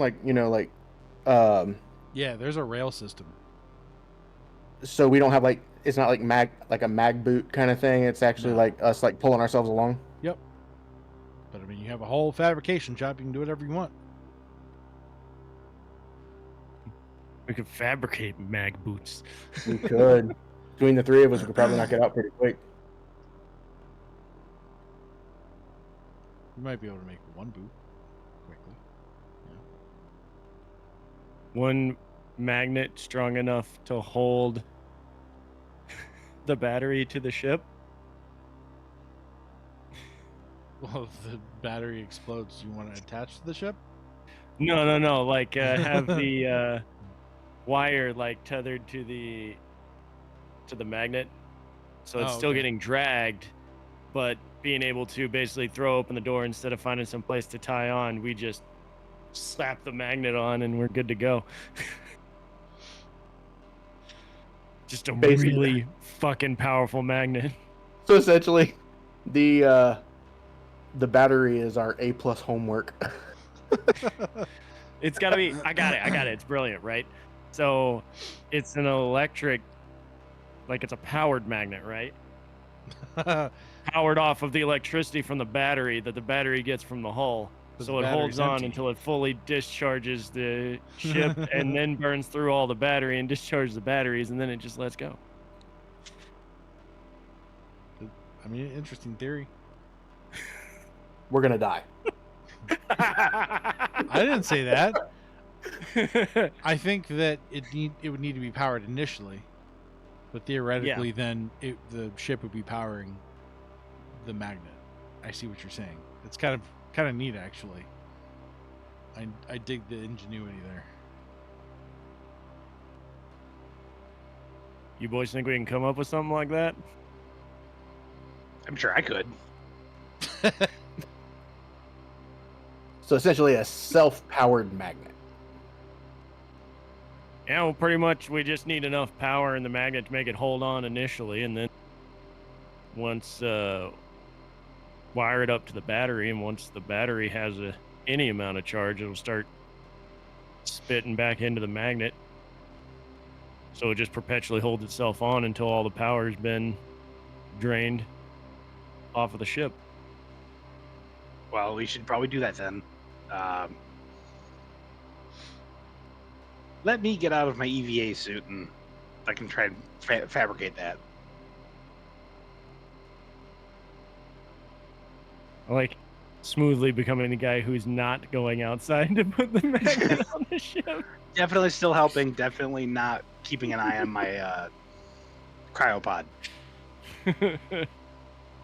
Magnetizing metal doesn't take that much. You may not have the materials to make like a commercial grade magnet, but you can get something with a decent enough pull as long as it's powered, right? So, I mean, you would know that you could use copper coils on a conductive metal, give it an initial charge, and then when powered, that charge would be exponentially increased. And so it would take you guys probably no more than an hour to knock that out. Sweet. Plus, if we factor in the static that's building up on the outside of the ship. Mm-hmm.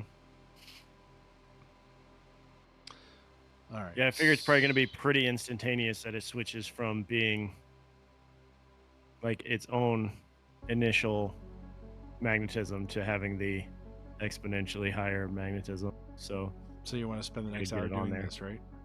Yeah. Yeah, let's do it. Maybe we can cut it down. Okay. All right. Well, let's see how long this is gonna take. I need. This is all gonna be metallurgy and intelligence, so you can choose between the two. You need to cumulatively come up with a.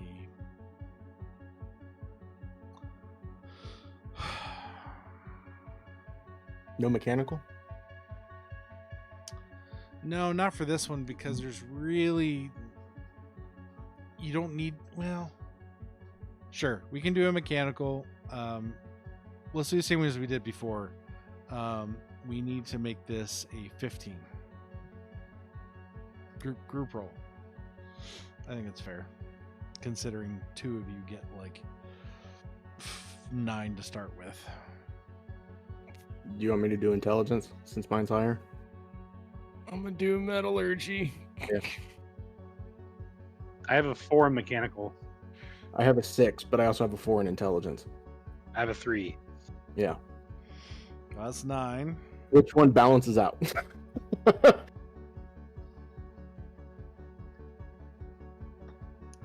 else you got? I'll do mechanical. Okay. That's 15. Well, we got it. Yeah, you definitely got it. All right, so yeah, you're able to manufacture this thing in about 45 minutes. Nice. I'll take it. Every little bit counts So in a crisis situation. So you guys are able to get that ready, but you had to get out of your EVA suits, and someone's going to have to at least get into their EVA suit, right? Or you're not doing that now? Back into the EVA suit. Okay. I'll get in mine too to assist him. Okay. Let's see here. We're back to Mickey. Please roll me luck. Me? Yes. No! All right. Something broke. All right. We're gonna roll. Just roll luck again. If it's a well, yeah, just roll luck again. It's fine. Oh my god. Brother. Okay. All of a sudden, you guys are standing there trying to get this battery ready, and all of a sudden, you're like pushing down on something, and your body rises up. You are weightless, Me? all of you. All of us, we just Oh. lost gravity. Oh no. Hold on to the magnet. Oh, we can't turn them. We can't let the magnet get stuck inside. So, I mean, no gravity, no problem. This is fine. It's not the worst thing we could have lost. No. That's true. Jim's just gonna go on business as usual. Like, we lost gravity. He knows how to navigate in zero gravity. He's just gonna go. He's fine. Did you learn that on the manure farm? No, we've been in ships before, man. This ain't our first time in a ship. I mean, it might be, but it's not our first time in a ship. It's fine. I figure we're kind of like those dudes from Armageddon. Oh God. All right. So, are you guys ready to exit the ship, or whoever's going out? Yeah. Yep. Okay. Porter staying Definitely- inside. Definitely gonna clip on before we open the door. So, I think what we do here is, Mickey, I'm sure you're a strong fella. I'm gonna hook onto you, and you're just gonna make sure that you don't go out of this ship. And I'm gonna go out and hang this thing on the side. So you step towards. Because the- logically speaking, we should do it the opposite way. You step Out of towards. curiosity, what's your strength at? Mine too. So you step towards this like recessed alcove where the Bayport is. You can see bold yellow stenciled letters that have obviously worn over time. This is a very utilitarian airlock. It's not like the other one. The other one was like pristinely kept. This one is a little bit more like this is where all the stuff came through when they put the ship together, kind of thing. There is a prep bench mounted to a wall, cluttered with a roll of magnetic tether, a couple of other EVA suits, some standard like bulkhead clamps. Everything is like bolted down, but there's just like appears to be like some utilitarian tools in there that if you had to come back in to grab something, you wouldn't have to go through the whole pressurization state. Like there's tools out there for you to use.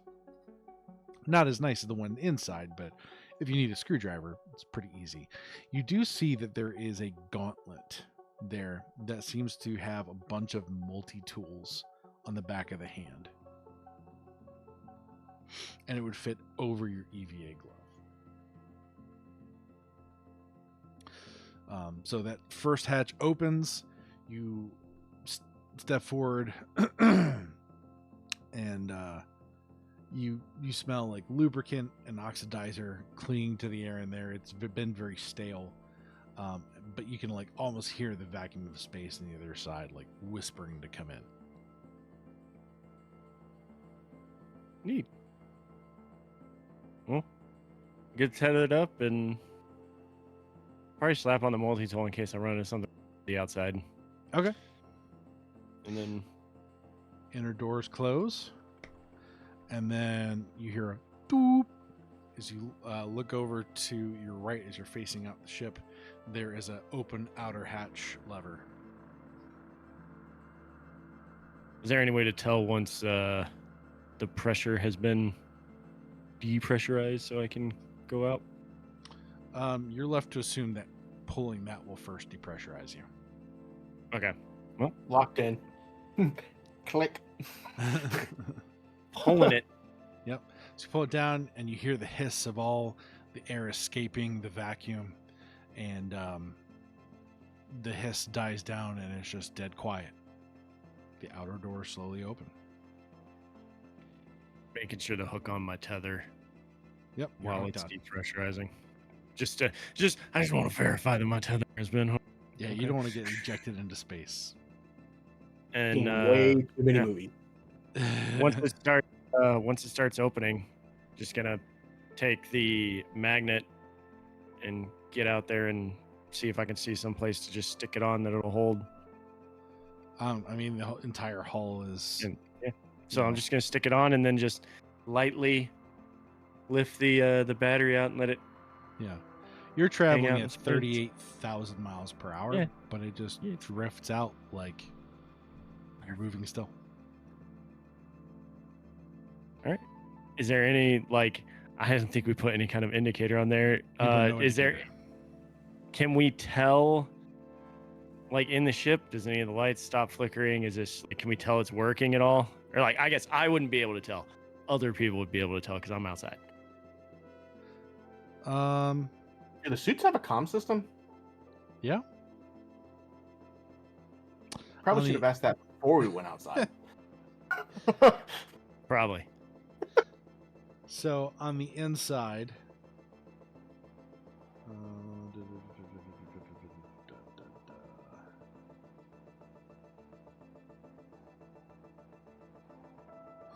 Helios suddenly, the alert ends, because it had been going the whole time. The alert ends.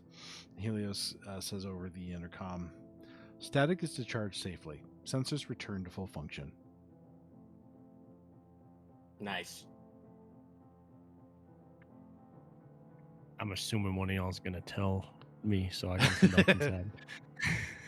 Would that come through? Like if it was or would it just Yeah, be? would that- in the- You know, 'Cause it we'll would say all for the shits giggles, yeah.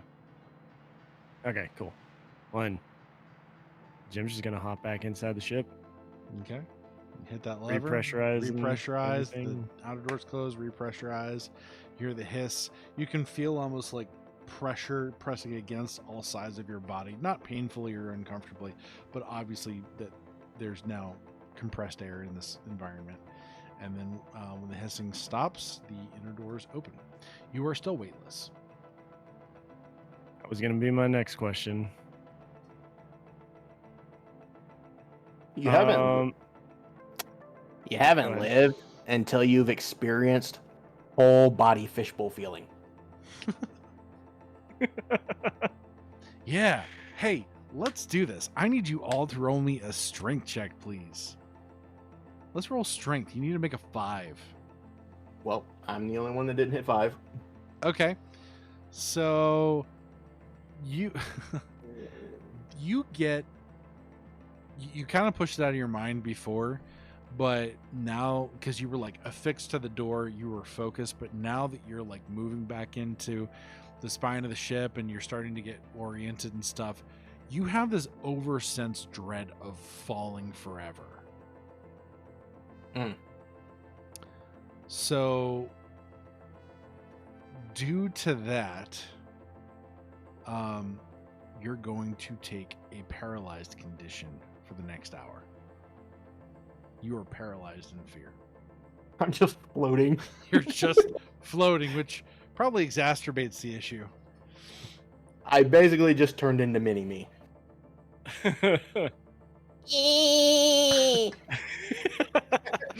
I nearly spit that out.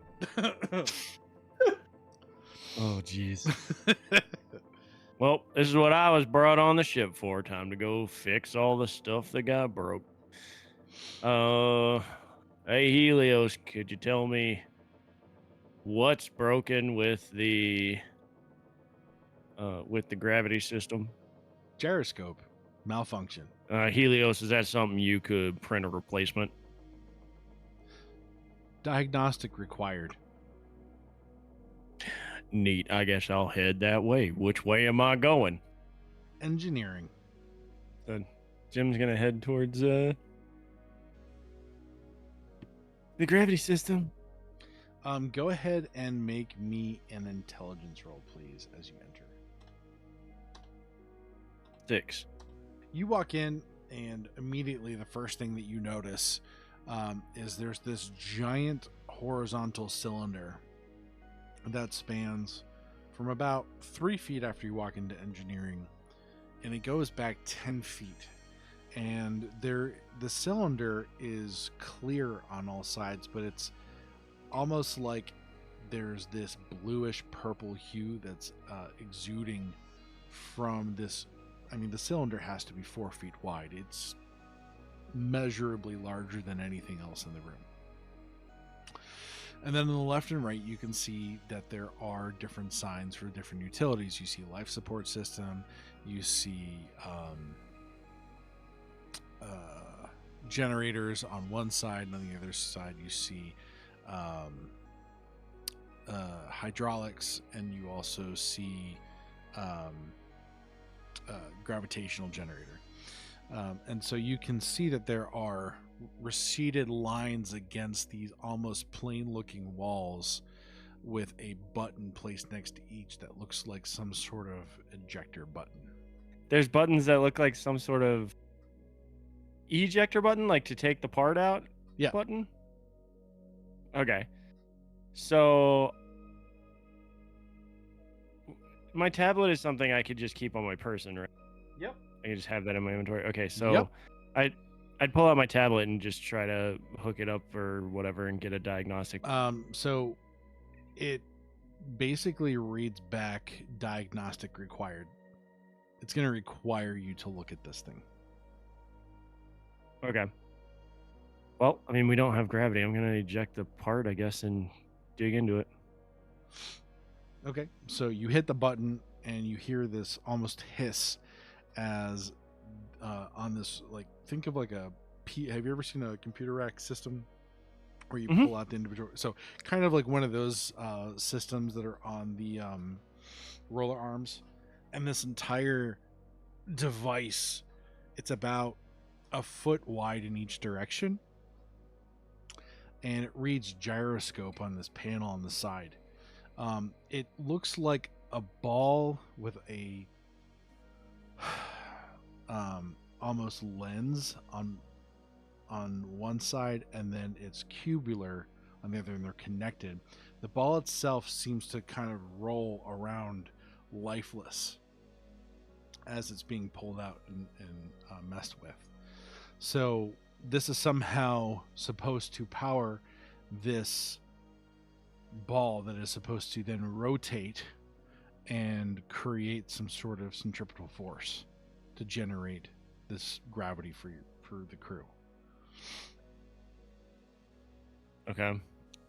But it is entirely lifeless. Can I tell how it was powered? Like, can I tell if it was like magnets were causing it to spin or anything? Yeah, Like- I would say that it'd be pretty easy to distinguish that magnets were the thing that was making this work before. Okay. Cool. And knowing what you know about magnets, considering what you just did, you know that those magnets probably need to be powered. Yeah. Yeah. So I guess so Jim would check over all of the parts to see if anything had blown out and stopped the flow of electricity, and then also would check where the thing actually plugs in to make sure that there's actual electricity reaching the part there as well, to try to just narrow it down to exactly what part is broken. So place the part. You'd probably on. go from the source of pretty power straightforward. and work your way in, right? So you'd look for a power supply. You can see that there's these copper contact points that probably, when it's pressed in, are some sort of current draw. And so by unscrewing that, the moment you open up that panel, you get that smell of burned copper again. So obviously something to do with this power supply has shorted due to whatever the electrical current situation was on the hull.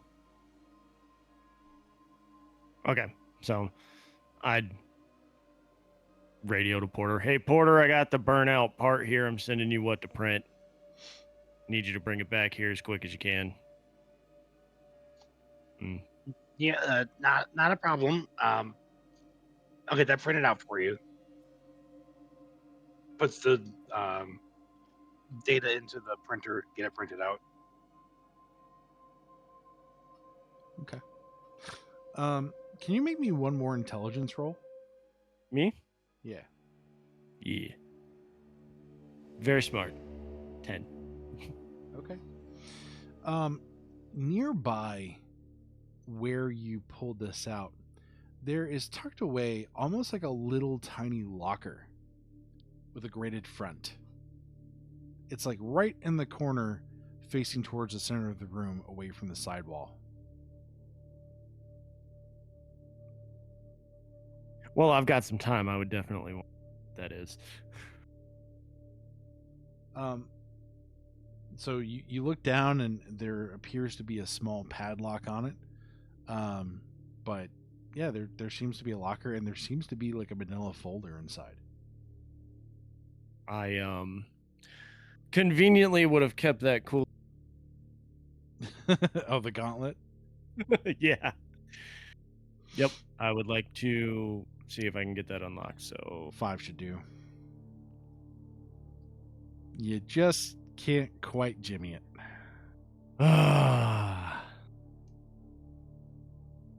Yeah, I'm not gonna lie. He would just sit there and jack with this thing and like beat on it or whatever to try to get it open. All right, roll strength. So It's going to be a 10. nope. All right, I'm gonna follow that up with, "Hey, Porter, when you get back here, I got a special task for you. I think you are the man for the job." All right. So while that's happening, you guys have been handed this part that needs to be replaced. It's easily fabricated. The computer knows exactly all the different parts that are required to be created. So you just set the 3D printer up to make this thing and it will. No problem. What else are you guys doing? This is for Dr. Porter and for Mickey. Once that gets fabricated, he's going to take it back to him, and he's visibly excited about a job that he feels he'd be perfect for. Nice. I want to get to that in just a minute. Mickey, what are you doing? I mean, has it been an hour? Not quite. Yeah, I'm so floating. he's still paralyzed. You're still in your EVA suit, just there. Hanging out, can't move. It's basically just like spinning in circles. Yeah, you're just walking past him, like spinning him more. Going by me, and he's like, Excuse me. All right. So you bring the part back. What is your interaction between you two? Gonna kind of gently float the part to him. Excellent. Thank you, Porter. We'll get this thing fixed up and get the gravity back on. While you look over here. You see this?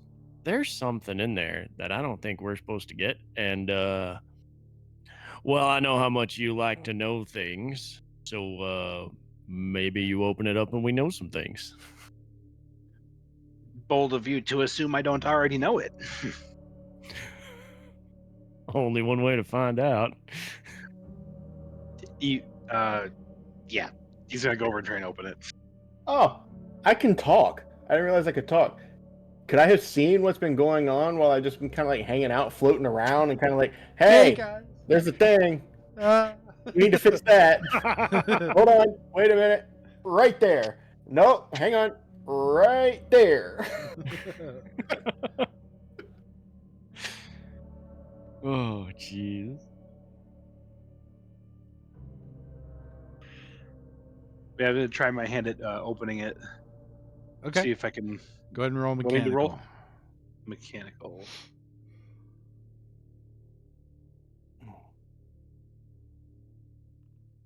Yes. You're able to jimmy that lock and pull it off, leaving the locker free to open.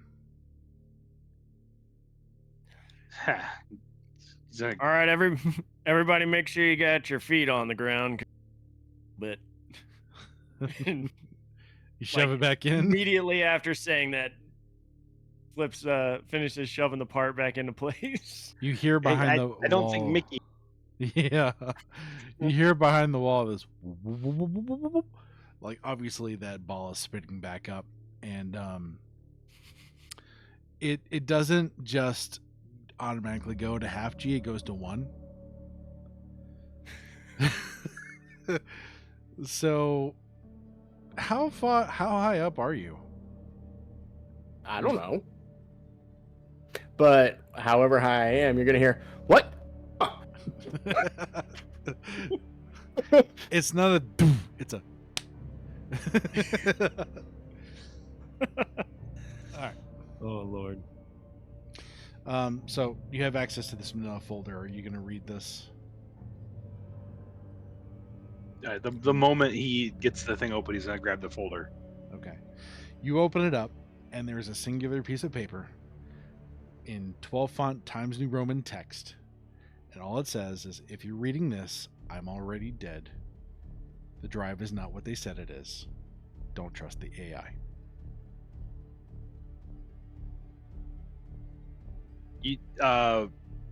Jim is gonna see all the color, what little color there is, in Porter's face just drain.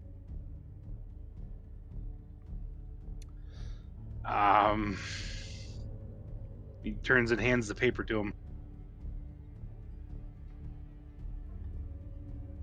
Well,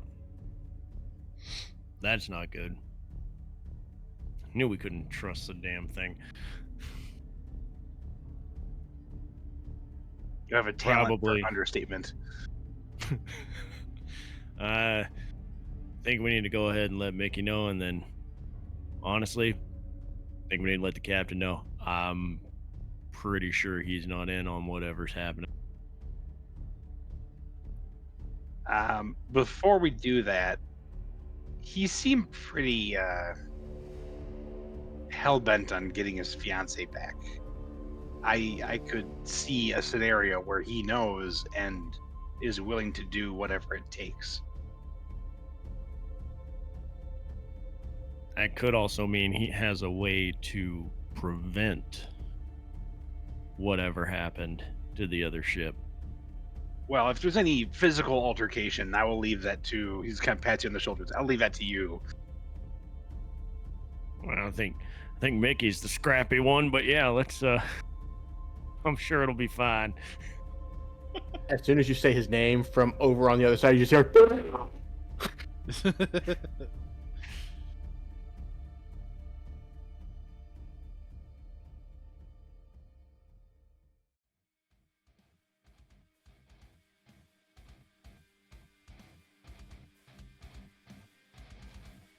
It looks like we can get a pretty good look at this through radar. Something's being drilled and you hear the screech of metal. Helios, I need you to run scans for any types of anomalies other than the lack of vital signs. Can you run a DNA scan to confirm whether or not this is Holt? Confirmed. Captain Holt identified. Darius, that's our captain. That is Not our our captain. captain, the one in the pod. What is the name of the person in the pod? Helios? What ship are we on right now? The Icarus never existed.